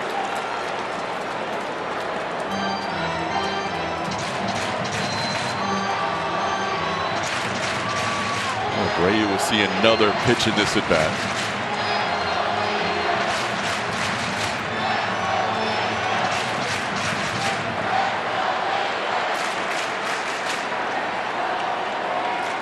Still nobody warming in the Arizona bullpen. This is all Merrill Kelly this inning. Ground ball towards third. Longoria is going to go to second. They'll try and turn 2, and they will just be in time to get Abreu to end the inning. A double play around the horn. Longoria to Ketel Marte to Christian Walker, and Merrill Kelly keeps the Astros off the board in the 6th. Phoenix, bottom of the 6th inning. The Astros holding on to a 1-0 lead with the Diamondbacks coming to the plate. Justin Verlander's evening is done. He gave the Astros 5 innings of shutout baseball. Our Crawford Bach call to the bullpen is going to get Phil Maton in this game for his 68th appearance. on the season in 65 innings. Has a 3.05 ERA. He's been good in the month of September. Had a clean inning like we were talking about last night in that 7th inning. A couple of flyouts to center and a curveball for a strikeout in that inning. He's got the heart of the order up right now. He sure does. 3, 4, and 5 for the Diamondbacks. Tommy Pham, Christian Walker, and Alek Thomas. 1-0 game. Astros had a little threat there in the top of the inning. Couldn't score a run. Pham goes after the first pitch and fouls it away. It's 0-1. Pham against Verlander today. A walk and a single. He has good numbers against Justin, so good timing here for a pitching change. Verlander's pitch count pretty high through 5 innings, as JV went 94 pitches in his 5 innings of work. Only allowed 2 hits, did Verlander, and walked 3 and striking out 5. That one's off the plate. It's 1-2. JV doing his thing again in start number 27, giving the Astros a shot in a game they need to win to clinch a playoff spot. Ground ball towards third. Alex Bregman has it. Tommy Pham will be retired for the first out.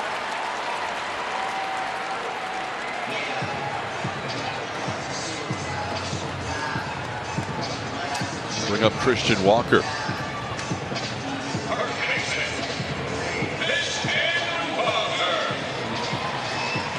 See Walker's numbers against Maton.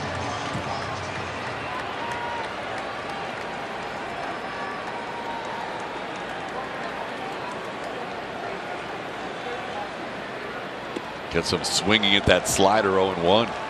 Sweeper slider. Why don't we just call it a sleeper?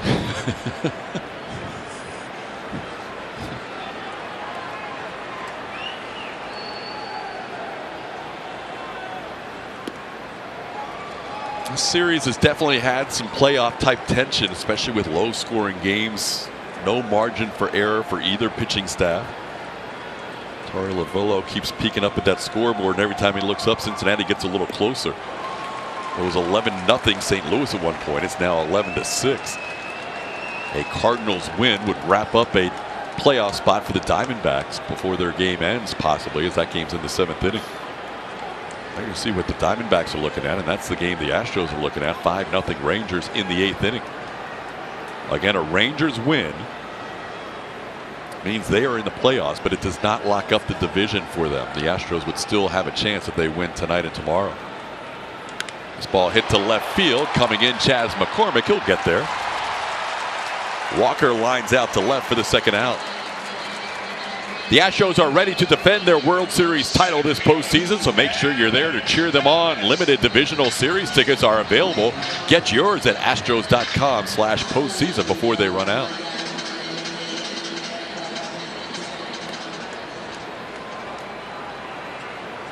Two on, nobody out. Alek Thomas happy to see somebody other than Justin Verlander in there.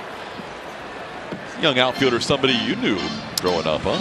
Yeah, he was shagging fly balls in Chicago in 2005. Probably a sign of things to come when he was catching my fly balls at 5 years old. But he was the son of the strength coordinator, Alan Thomas, for the Chicago White Sox. He would spend a lot of time with the White Sox organization. Now he gets to sit back and watch his son, Alec, go out there and compete at a high level. He had high accolades of his own son back in the day. Had the speed, developed the power. It was kind of cool to see him. I had a chance to catch up with him in the batting cage earlier before the game. It was good to see him. Nice. You've had a couple of those between Vladdy Jr. and the Biggios. Biggios, yeah. And then to have Alec get out there and see him play, it's been a lot of fun. It was kind of funny because I don't know if he remembers, so I just try and reintroduce myself. And he goes, "I know who you are, Jeff." I'm like, "Hey, good to see you, man. Best of luck." Nice. Good 5-year-old memory. Yeah. That one to the backstop. It's 2-2. Might have been a little cross-up. Looked like it. Not easy with a pitch con, you would think. Yeah, Maldi didn't go after that the way you would think if he knew what the pitch was coming. Instead, it's 2-2 as that one goes past him. 2 outs, nobody on. Astros in the 6th inning, leading 1-0. This ball grounded, just foul.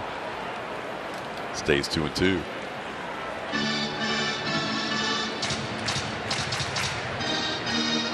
question in Seattle is 5 runs enough for a Texas bullpen that has struggled more than any other bullpen in recent memory. Mightily.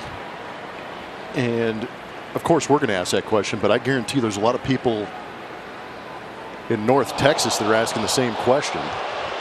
That one hits him. Breaking ball, sweeper. Caught him on a 2-2 pitch. And Thomas will be a 2-out base runner. Yeah, a little too much sweep on there, and he swept the leg.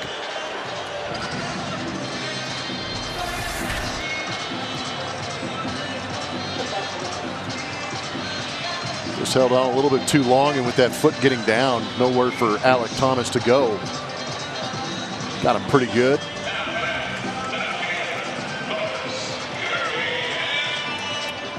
So now Maton will work with a runner on first and 2 outs and face Lourdes Gurriel Jr. Maton last night pitched in the 7th inning, and that was because Brian Abreu was unavailable.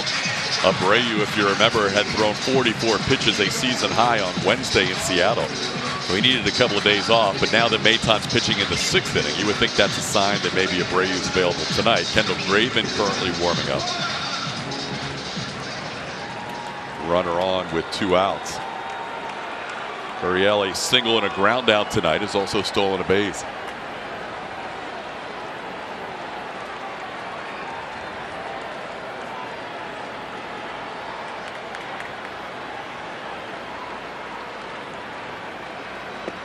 First pitch breaking ball for a strike, 0-1.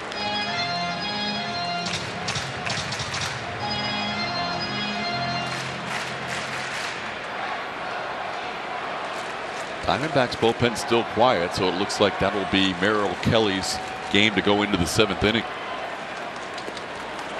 Maton getting ahead 0-2.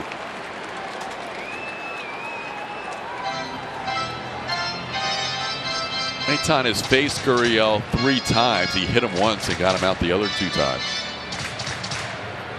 So far, back-to-back breaking balls to get ahead 0-2.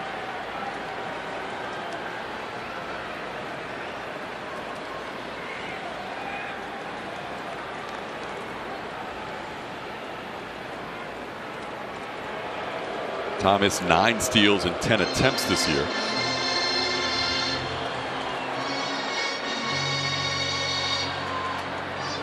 Still doesn't look too comfortable after being hit by that pitch. It took him a little while to get right over there at first base. Yeah. It looked like got right around the ankle. Gurriel lays off that pitch. It's 1-2. Because you feel like if he was healthy and he was able to take a bag, this would be the time to do it. 2 outs, try and run yourself into scoring position. Diamondbacks 2nd in the major leagues in stolen bases, trailing only the Cincinnati Reds. Going wide, 2-2.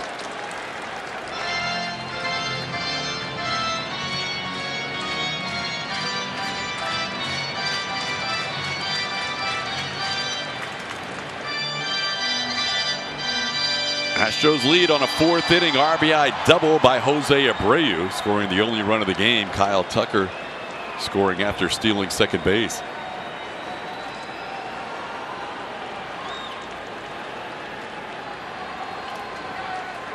That one gets past Maldonado, and that'll advance the runner into scoring position. So after an 0-2 count, now the count's full, and Thomas moves to second base.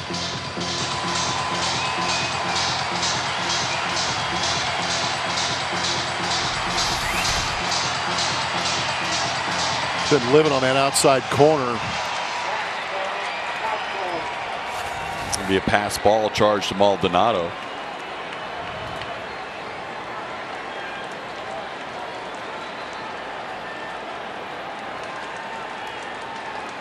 Got him.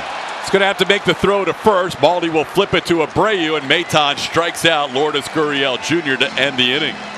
Hit by pitch, pass ball, and a runner stranded. We are through 6. Maton is excited about the playoff possibilities. It's 1-0. Craving ballpark food? Just tell Siri, add peanuts to my grocery list. Chase Field, home of the Diamondbacks, and tonight the home of A contest between two teams that could both potentially punch their ticket to the postseason. The Astros can get in with a win. The Diamondbacks can still get in with a loss if the Reds lose their game in St. Louis as they play in the 8th inning down 5. Here's Chas McCormick 0 for 2 tonight. Takes a called strike. Diamondbacks using Zach Gallen yesterday and now Merrill Kelly today in the first 2 games of this series. Gallen sitting at 85 pitches when the inning started. Nobody was warming when the inning started, but they're starting to move around a little bit in that Arizona bullpen, as Kelly has gone 5 starts in September and allowed 1 run in 3 of those 5 starts. He's only allowed 1 run tonight. He's been very good in September. Had 1 blip in New York against the Mets, but other than that, he's been outstanding. And tonight, he's only allowed 5 hits, 1 walk. The 1 walk came back to hurt him as Kyle Tucker walked with 1 out in the 4th and then scored on a Jose Abreu double. 0-2 on Chas. Mentioned he sees a lot of cutters when he faces Kelly. That time he got an 0-2 changeup, and Kelly picks up a strikeout. That'll be strikeout number 5 for Merrill. And 1 away in the 7th. He's got good action on that pitch. That ball well out of the zone. Got the chase. We were looking through some of the numbers before the game. It seems like his changeup to righty is more prevalent against the Astros than most teams he pitches against. It's been effective. And again, if you go back and maybe Zach Gallen noticed that Merrill Kelly had used that changeup in the past, and maybe they had the conversation that Merrill Kelly said, I'm going to use that changeup again tomorrow, because we saw some of that right-on-right changeup from Zach Gallen in yesterday's game too. And a little bit reverse splits lately for Kelly, where he's been more effective against the righty hitters than the lefty. Actually, he's been normal splits. Righty hitters have been struggling against him lately. This ball grounded to short. Dubon is going to be thrown out by Perdomo, and there's 2 outs here in the 7th inning. Kendall Graveman continues to loosen up in the Astros bullpen, so it looks like he'll have the bottom half of the 7th inning. Well, Jeremy Pena will bat. Pena has walked and flied out to right.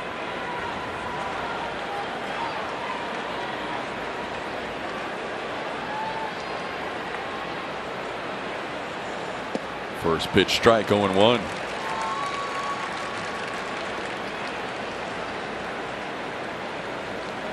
Mariners batting in the bottom of the 8th inning, trailing Texas 6-0.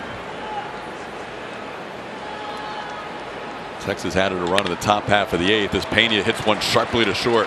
Geraldo Perdomo makes the play in a 1-2-3 7th inning. Merrill Kelly very good tonight as he walks off the mound trailing 1-0. He has been very tough against the Astros. 7th inning stretch time. We're going to head back to Houston and check in our Rooms to Go lounge. Nice to Sayu. There she is, Mrs. America. You know who that Astro is, powered by Reliant. Go ahead and send your guesses to @ATT Sportsnet SW. On we go to the bottom half of the 7th inning. Astros going back to their bullpen. Kendall Graveman will be that right-hander out of that bullpen for Dusty Baker. See his numbers on the season, very good as well. 208 is that opponent batting average while he's been with Houston. Overall, 66 innings and 66 strikeouts on the season for Kendall Graveman. Last pitched in that Seattle series on the 27th. Gave the Astros a clean inning and picked up his 5th win of the season. So thinking along with Dusty, because normally it's 7th inning Hector Neris, 8th inning Brian Abreu, 9th inning Ryan Presley, but we had that big workload for Abreu a couple of days ago, and both Neris and Presley pitched yesterday. So maybe Dusty's trying to stagger things here in the 7th, 8th, or 9th, where one of those two, Neris or Presley, isn't needed for a second straight day, so they would be available tomorrow. We shall find out as we roll along here as Evan Longoria leads off and takes a called strike, 0-1. Hector Neris, as this inning has started, has just begun to warm up in the Astros pen. There he is. He was the beneficiary of that great play by Jeremy Pena last night that saved at least 1, if not 2 runs. If Pena keeps it on the infield, it's 1 run. If it gets by him, it's 2 runs. Not only did he keep it on the infield, he made the play off the glove of Graveman, and Evan Longoria is going to reach on an infield hit. A little tapper that Graveman couldn't make the jumping catch on, and the Diamondbacks have their leadoff runner on here in the 7th. That was a tough one right there. I think even if that gets over Graveman's head, you're kind of curious if Jeremy Pena would have been able to make that play. It looked like he was sprinting in and kind of had that look on his face as if he would have made that play. Longoria probably not moving as well as he has in the past. But with the tipping off the glove, another base hit off the pitcher. Oh, Jordan Lawler will be the pinch runner. Lawler taking over as a tying runner here in the 7th inning. Gabriel Moreno will be the hitter. He has walked and grounded out.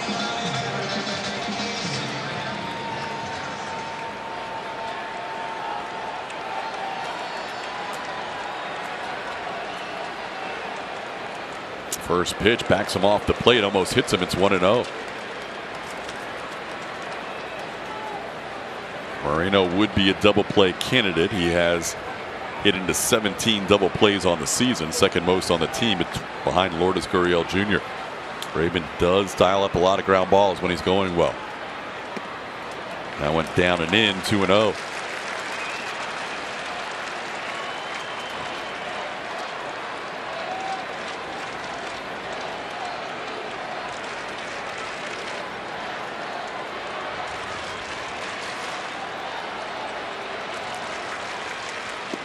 There's a strike poured in.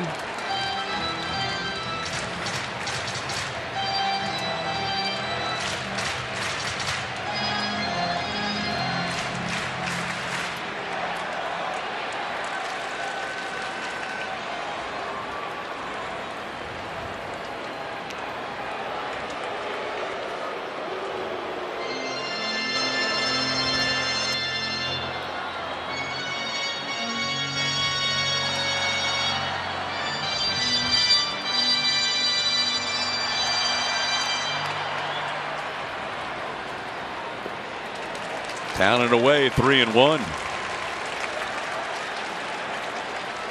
A little infield hit for Evan Longoria to lead off the inning. He was lifted for a pinch runner. Now the number 8 hitter Moreno with a 3-1 count.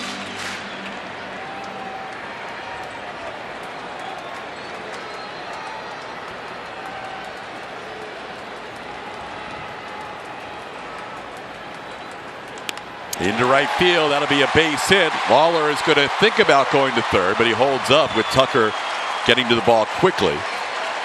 But the Diamondbacks have their first 2 runners on here in the 8th.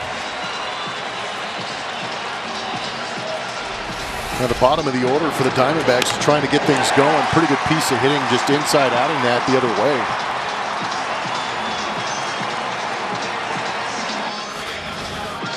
So meeting at the mound, pitching coach Josh Miller coming out to talk to Kendall Graveman here with 2 on and nobody out. Opposed to the Astros, who have just 14 sacrifice bunts on the year, the Diamondbacks have 35 of them. Now, message from Jack Daniels.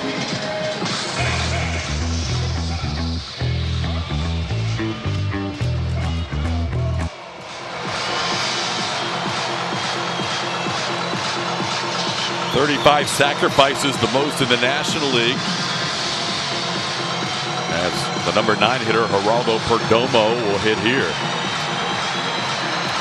35 is also the most in either league. Perdomo's put down 13 of those 35 sacrifice bunts. He actually has one more than Martin Maldonado. Maldi was unable to get a sacrifice bunt down earlier tonight, but you would imagine Perdomo is in bunt mode here. Bregman already creeping in, so is Abreu. Bunt is down. Graveman will make a bare hand play, and his throw to Abreu in time. That'll advance the runners into scoring position with 1 away. Good execution by Perdomo.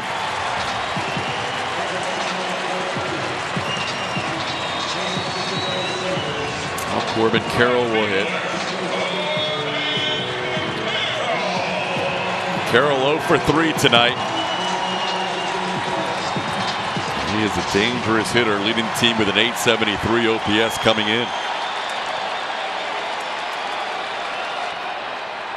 Pitch down, 1-0.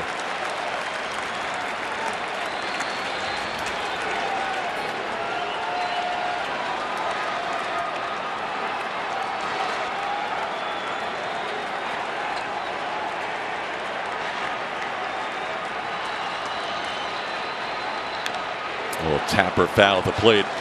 Evens up the count at 1 apiece. Infield hit by Evan Longoria. Pinch runner Jordan Lawler now on third. Gabriel Moreno, the catcher, with a base hit to right. Sack bunt pushing them into scoring position, and now Graveman going after guy that should be the National League Rookie of the Year. This one up 2-1.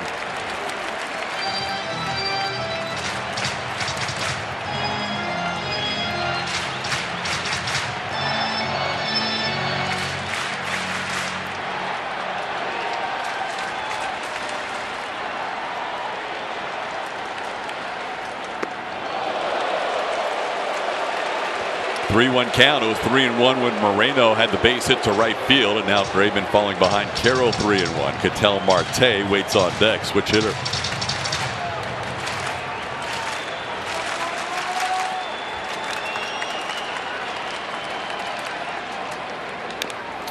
Now the count's full.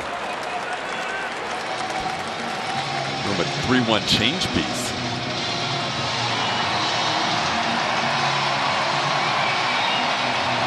He's got confidence in that changeup. He's thrown it at some key moments.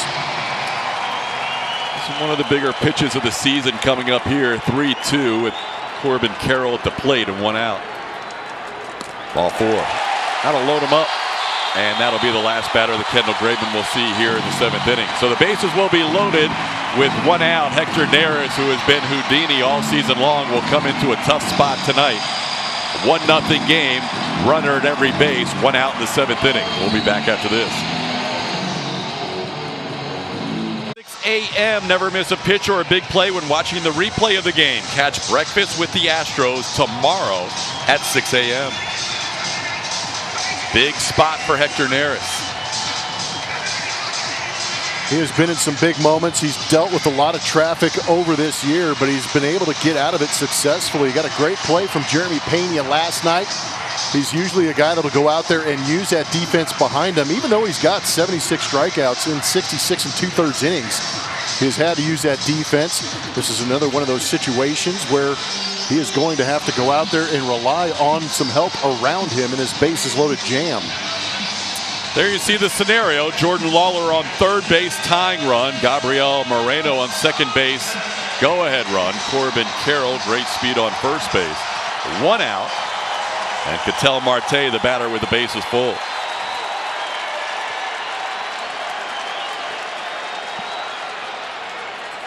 Pulled the string on a big swing, 0-1 with the splitter.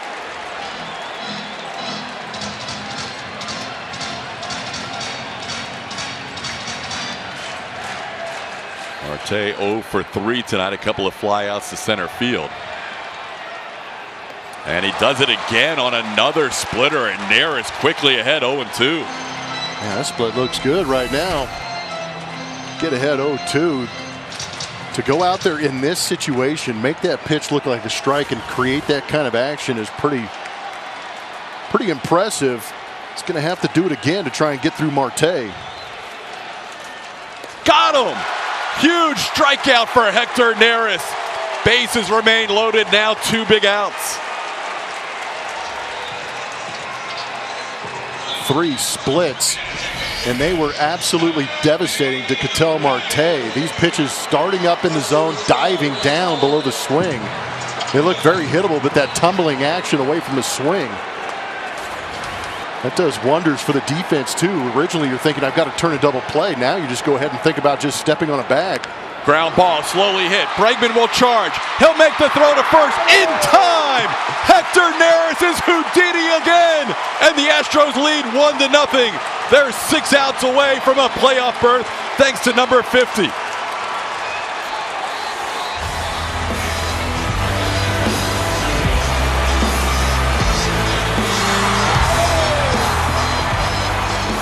Powered by Reliant, Tommy John Surgery. Nice to see you. There she is, Mrs. America. Did you get former Astros and current Diamondbacks pitching coach Brent Strom? Stromy, the second person ever to have Tommy John surgery. Astros pitching coach when Dallas Keuchel and Justin Verlander won their Cy Young Awards, and married to Carrie, who is a former Mrs. America. Stromy. So you're saying yes, he was almost Number one. He was almost number one. In the Tommy John situation. It would have been known as the Strami. Here we go. Maldi leading off against a new pitcher in the 8th inning in a 1-0 game. Checking out Miguel Castro. Big right arm, averaging 97 miles an hour on his fastball, has a changeup and a slider. It's going to be pretty heavy on the slider against right-handed hitters. He's attacking Martin with that fastball. What a job by Hector Neris in the bottom half of the 7th inning. Bases loaded, 1 out. A 3-pitch strikeout of the 2-hitter Ketel Marte and a soft ground out by the 3-hitter Tommy Pham. And the Astros remain in the lead. Castro getting ahead on Maldonado, 1 for 2. Maldi 1 for 2 today. He's had a .259 average here in his last 10 games coming into tonight.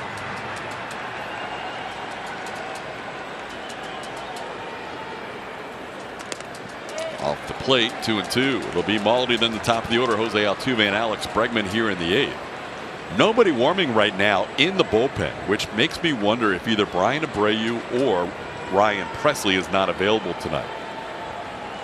There's a called 3rd strike at the bottom of the zone. That's 1 away here in the 8th.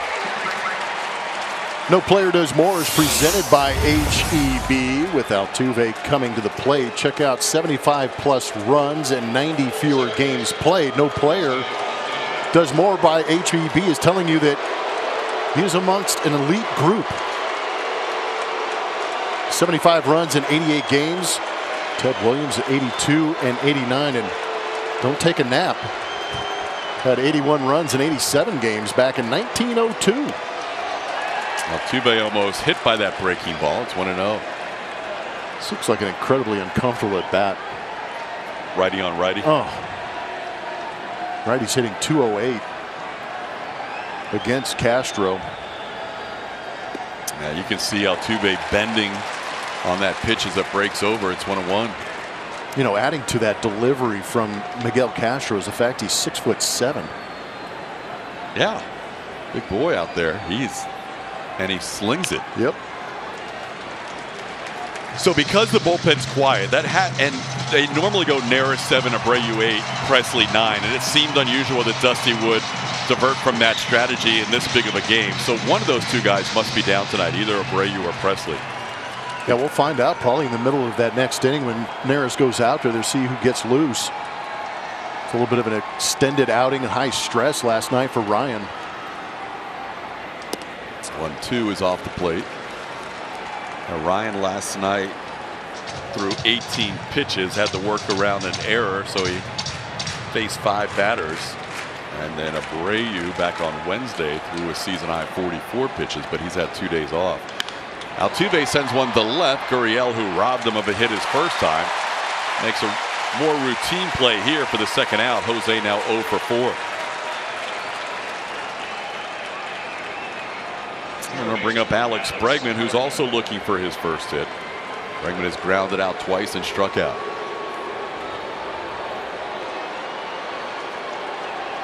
Rangers going for an inning and a third save or finish for Leclerc. This ball down the line and left past the diving new third baseman Geraldo Perdomo. Alex Bregman's going to end up with a double here. Breggy got it just beyond the outstretched glove of Perdomo, who moved from short to third when this inning started, with Jordan Lawler taking over at short. Breggy wasn't waiting around. He jumped on that first pitch fastball that he saw. Came in there at 98.5 miles an hour. Able to rake it past Perdomo into that left field corner to put himself in scoring position. So now with the lefty, back-to-back lefties due up in Yordan Alvarez and Kyle Tucker. Torey Lovello is going to come out and replace Miguel Castro. We'll have a left-hander to face Yordan when we come back.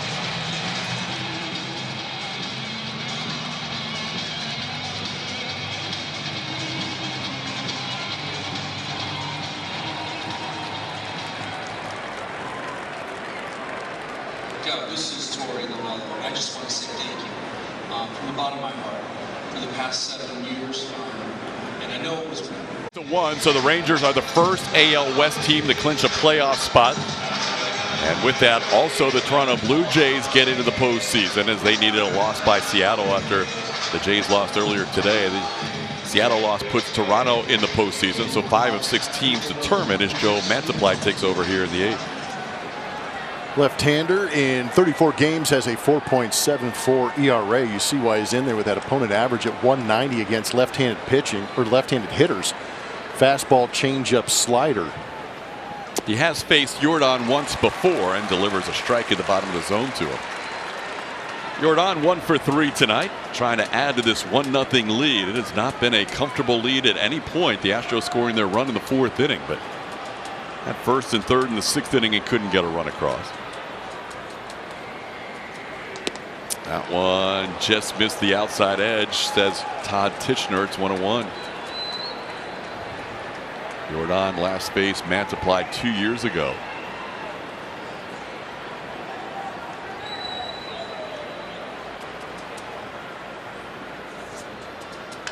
Hits one high in the air to right field, but it's playable off the end of the bat. You can see Jordan flip the bat away as soon as he knew it was off the end of it.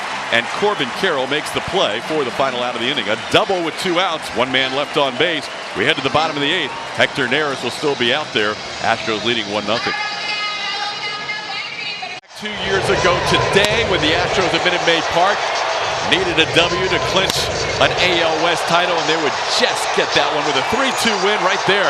Carlos Correa providing all the offense with that home run off the community leaderboards, and there is the final out. 4th AL West title in the last 5 years. Astros will make it 5 out of 6.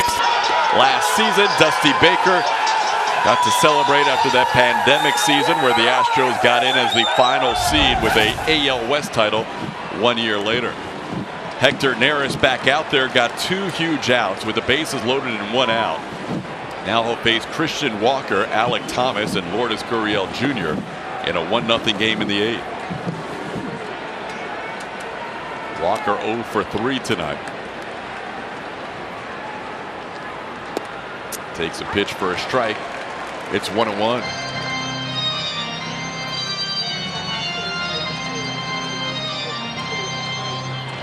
Ryan Abreu begins to warm up in the Astros pen. That maybe gives us a little more of a hint as to who's not available. If Presley is in fact not available after his work last night. There's Abreu. It's 1-2. Yeah, you kind of feel like if Ryan was available, Brian would be in this inning to start it.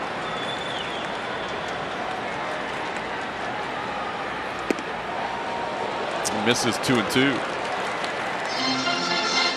Astros do not have Ryan Stanek with the team. He's on paternity leave. Seth Martinez is on the active roster. There you see Presley kind of observing right now in the bottom half of the 8th. Off the plate, 3-2. Neris came on last inning, bases loaded, 1 out, struck out Ketel Marte and got Tommy Pham to ground out to end the inning.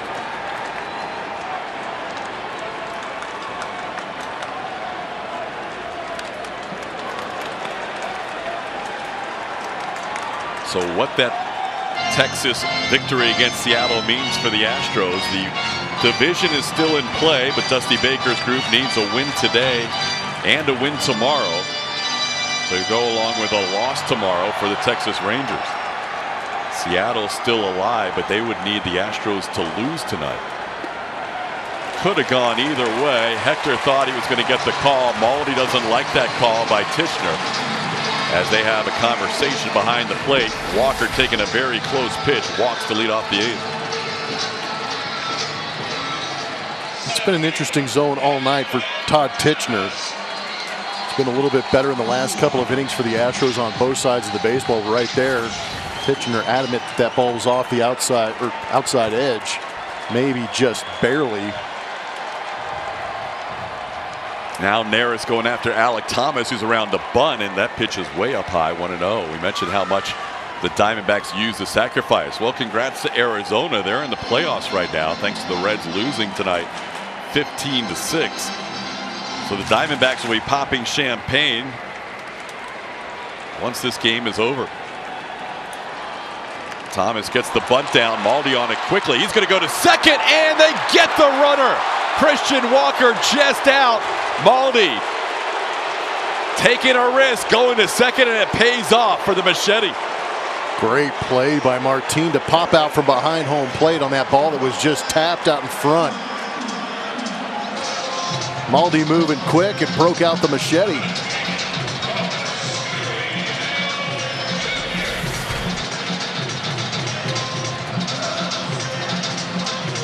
That is something as a catcher. That internal clock has to be so sharp, knowing exactly how much time you have with Walker running.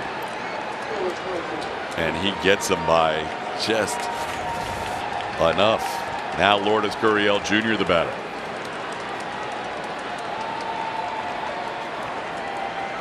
Gurriel tries to hold up on a pitch off the plate. That's a swing, 0-1. Good thing they checked.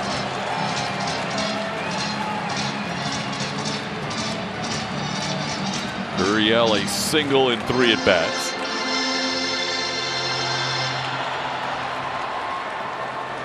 Mentioned Lourdes has hit into more double plays than anybody in this Diamondbacks lineup. Checks his swing, and there it's getting ahead 0-2. Saw the numbers for Gurriel against Neris. The 2 strikeouts Hector has against Lourdes have come on splitters once he's gotten the 2 strikes. He's allowed 1 hit and 4 at bats against Gurriel and struck him out twice.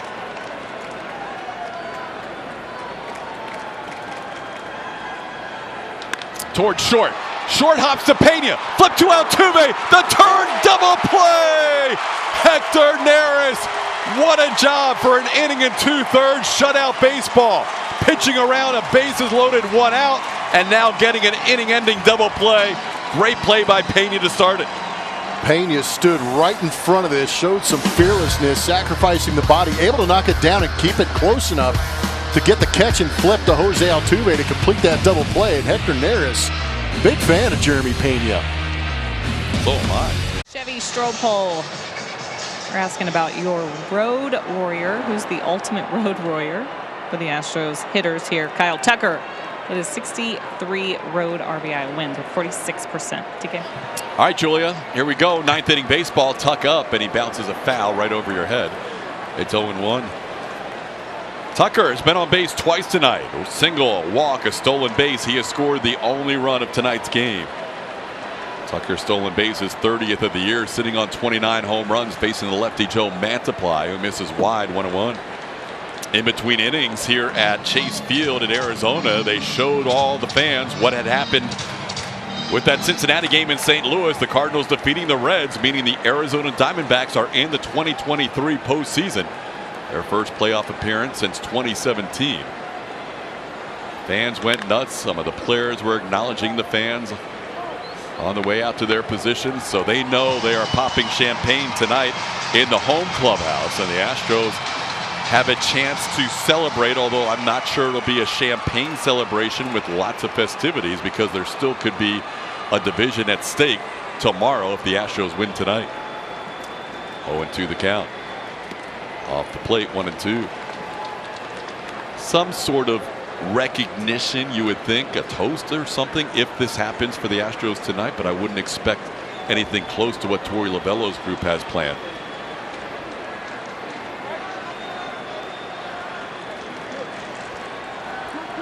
Counts 2-2 on Tucker, not 1-2. Mantiply got Yordan Alvarez for the final out of the 8th inning, now facing Tucker here to start the 9th. Tucker, nice job just to stay alive. I would think it was a pretty good accomplishment for Torey Lovullo and his crew to get into the playoffs, considering they're in a division with one of the better teams in the National League. Los Angeles Dodgers running away with that National League West division title. They're able to keep them in focus, keep them competing, now earning a right to play a couple more games. Strikeout of Tucker for the first out of the 9th inning. Ever wanted to be a member of the Coca-Cola Shooting Stars team? Now's your chance. Auditions for the 2024 squad will take place December 1st through the 3rd. Learn more and register to audition today at astros.com/shootingstars. The D-backs last year, 14 games under 500, finishing 4th in the NL West. The year before, lost 110 games in 2021. And this season, as you mentioned, Blummer, in that tough NL West with the Padres and Giants kind of lingering around 500, it was the Diamondbacks that took advantage. Yeah, they did. So congrats to Torey Lovello and his staff, especially our old buddy Brent Strom. Quite a nice season for the D-backs. 1-1 to count to Abreu. Let's hope they're really, really thirsty and just want to get to the clubhouse. Yeah, that'd be good. 2-1 to count. Looking ahead to the bottom half of the ninth inning, Brian Abreu has been warming up. So that means Ryan Presley is down today, obviously, and it'll be the 7, 8, and 9 hitters due up. It'll be Jordan Lawler, who took over as a pinch runner in the 7th inning. And then Gabriel Moreno and Geraldo Perdomo. That's who's due up for the Diamondbacks. There is Abreu. Only run of the night provided by Jose Abreu. Double off the wall in center field, scoring Kyle Tucker back in the 4th. He has driven in all 3 runs for the Astros in this series. And he's down on strikes here, and that's back-to-back strikeouts for Mantiply. Nobody on base with 2 away in the 9th.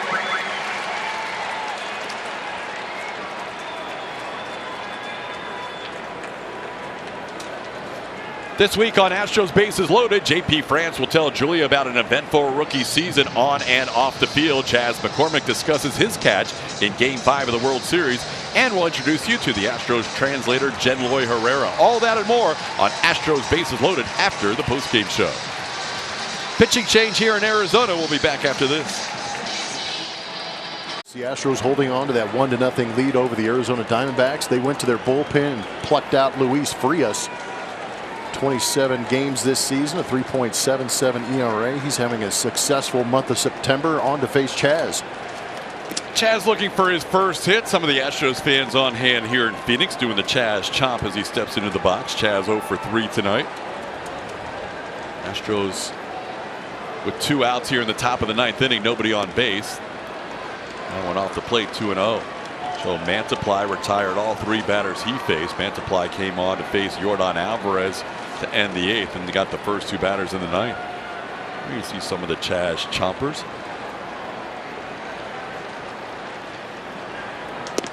There's a strike. It's 2-1.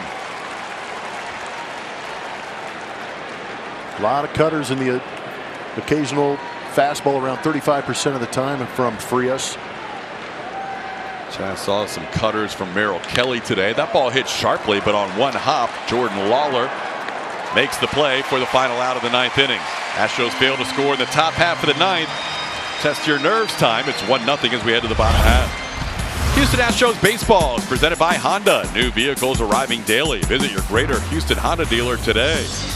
By Whataburger, the honey barbecue chicken strip sandwich at Whataburger. It's an all-time favorite for a reason.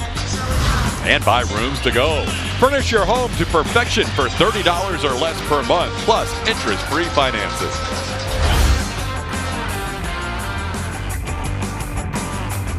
Astros fighting to get to the playoffs for the 7th consecutive season.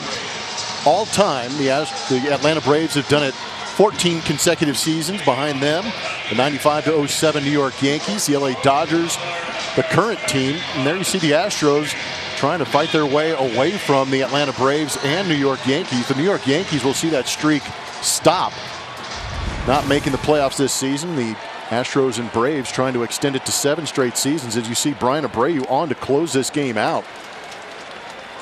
Great numbers on the season. Last time he was out there, had to pitch extensively. Dusty Baker trying to use him for multi-innings. Got an inning and 2/3 out of him and had to throw 44 pitches in that time. First batter he will face is a pinch hitter, Jake McCarthy. McCarthy hitting for Jordan Lawler, the shortstop. Not a whole lot of plate appearances for McCarthy here in the second half of September. He is 0 for his last 9 since the 16th of September. Pinch hitting as a lefty here, facing Brian Abreu with a 2-0 count. Goes after a high fastball. It's 2-1. It'll be the pinch hitter McCarthy, then Gabby Moreno on deck, and we'll see. Must be Perdomo, as they are probably running out of infielders who would hit third. Perdomo started at short, moved to third. Abreu with a 2-1 count after McCarthy went after that fastball. Now 96, he misses. It's 2-2.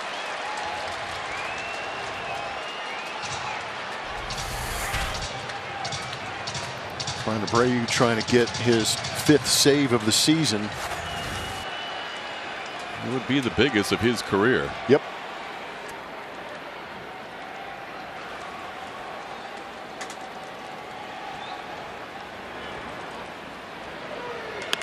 Line drive, base hit. Pinch hitter Jake McCarthy singles into center field. Diamondbacks have the tying run on with nobody out in the 9th. Let's check out the T-Mobile coverage cam. Big double play again. Hot shot off the chest of Jeremy Pena. Flipped Altuve and onto Abreu to finish off that inning. Hector Neris finding ways to get through these innings, keeping the Astros right where they're at and setting up the opportunity for Brian Abreu. As we mentioned earlier, apparent that Ryan Presley is not available tonight. Gabriel Moreno 1 for 2 with a walk. Catcher coming into the season, or coming into the game, batting .284 on the season, takes one off the plate for a ball, 1-0. Moreno was the batter last night that nearly tied the game, hitting one off the wall in left center field in a 2-0 game that scored the Diamondbacks' only run.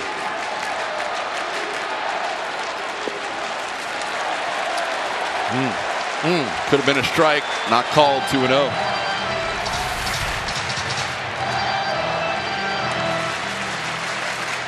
Look good on our MD Anderson strike zone, and if you're a pitcher in this situation, you'd like to have those edges called at some point.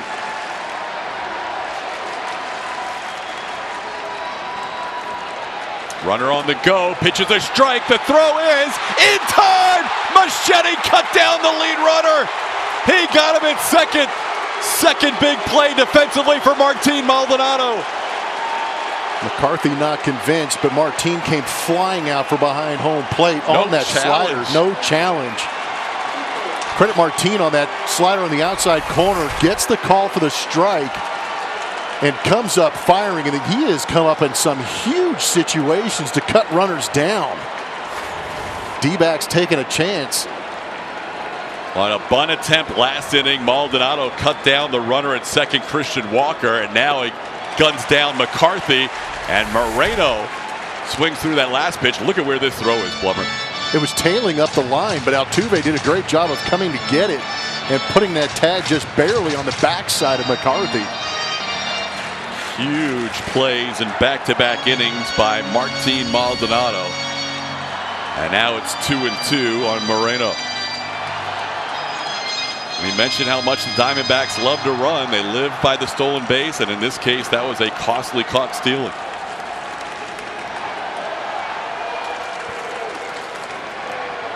Check this swing on a pitch down. The count's full. Perdomo's on deck, and beyond him, it's the top of the order, Corbin Carroll. Diamondbacks have clinched a playoff spot. Astros need a win to clinch their playoff spot. One out in a 1-0 game in the 9th. Ground ball towards Bregman. Near the bag. Throw off balance. Yes, he did. On the money to Abreu. 2 outs in the 9th. Just a casual play for Alex Bregman. Anybody else, it's a tough play.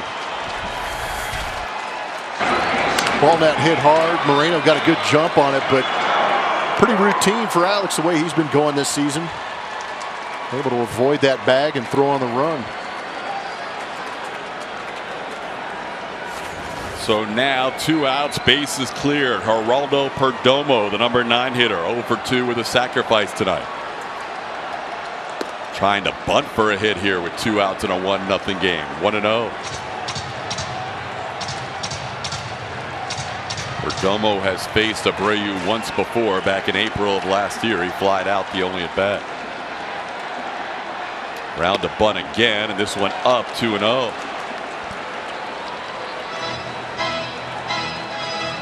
Ryan has thrown 13 pitches, only 6 in the zone so far.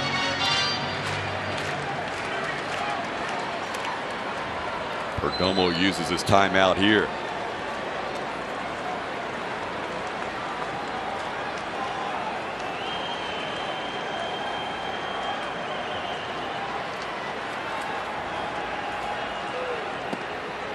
This is the bottom of the zone, 3-0.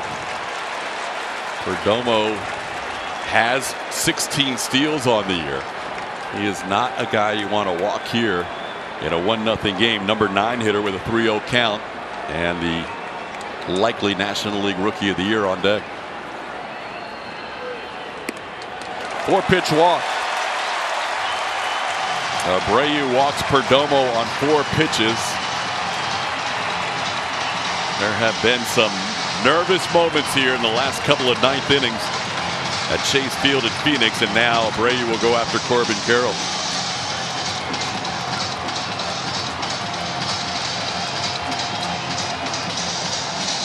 Dave McKay, the first base coach for the Diamondbacks, is probably having a conversation with Perdomo saying, you better get a good jump if you're going to think about going.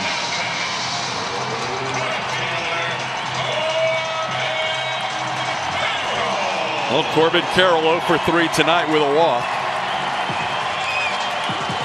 Highest OPS on this Arizona Diamondbacks roster, having a massive rookie campaign here in 2023. Abreu has never faced him before.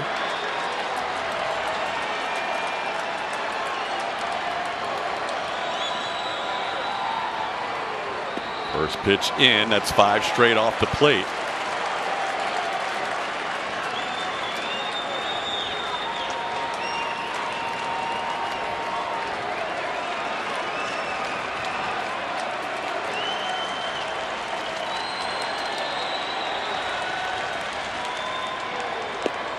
That's a strike. 97-mile-an-hour fastball. 1-1.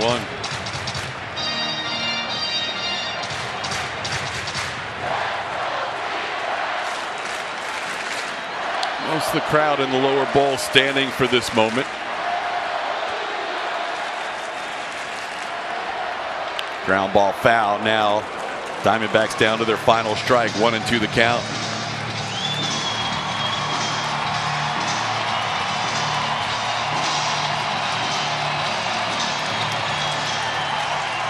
Diamondbacks had the tying run on second base last night in the 9th inning.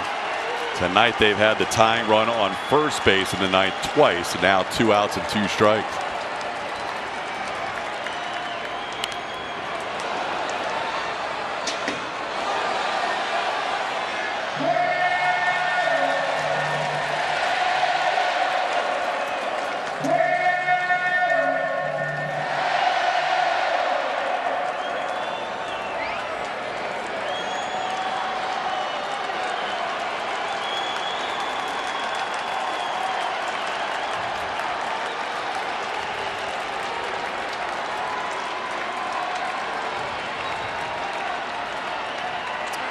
Well, he wants to make sure. Why not?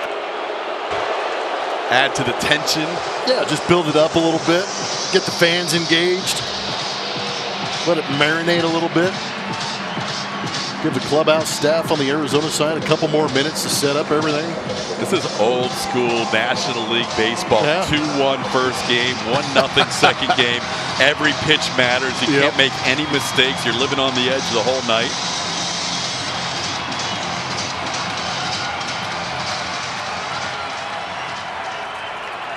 Abreu with a 1-2 count on Corbin Carroll.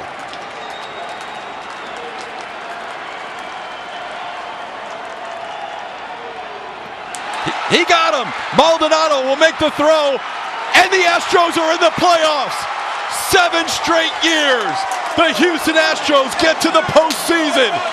This one more difficult than all their other division runs, but here they are, a playoff team for the 7th consecutive year, the 4th longest run in Major League Baseball history. What a night in Phoenix. Astros a little subdued, but you're right, TK. This year has been all kinds of a grind, but they have clinched that playoff spot. They know that they are going to be playing into October, and you're going to see plenty of smiles on that Astros roster because they are going back to the playoffs. That is all they know, is getting into October and what it's all about. Yes, they'd like to go out and win that division. Yes, they would have liked to have clinched a little bit earlier, but at the same time, just getting a ticket to the dance and bringing that experience and going for the potential for a repeat scares a lot of people. The 100th strikeout of the season for Brian Abreu results in a playoff berth, and Abreu remains scoreless in his last 27 appearances. Astros postgame show presented by Whataburger. Vanessa Richardson, Mike Stanton, Julian Morales here in Phoenix. A lot to talk about. The postgame show starts next.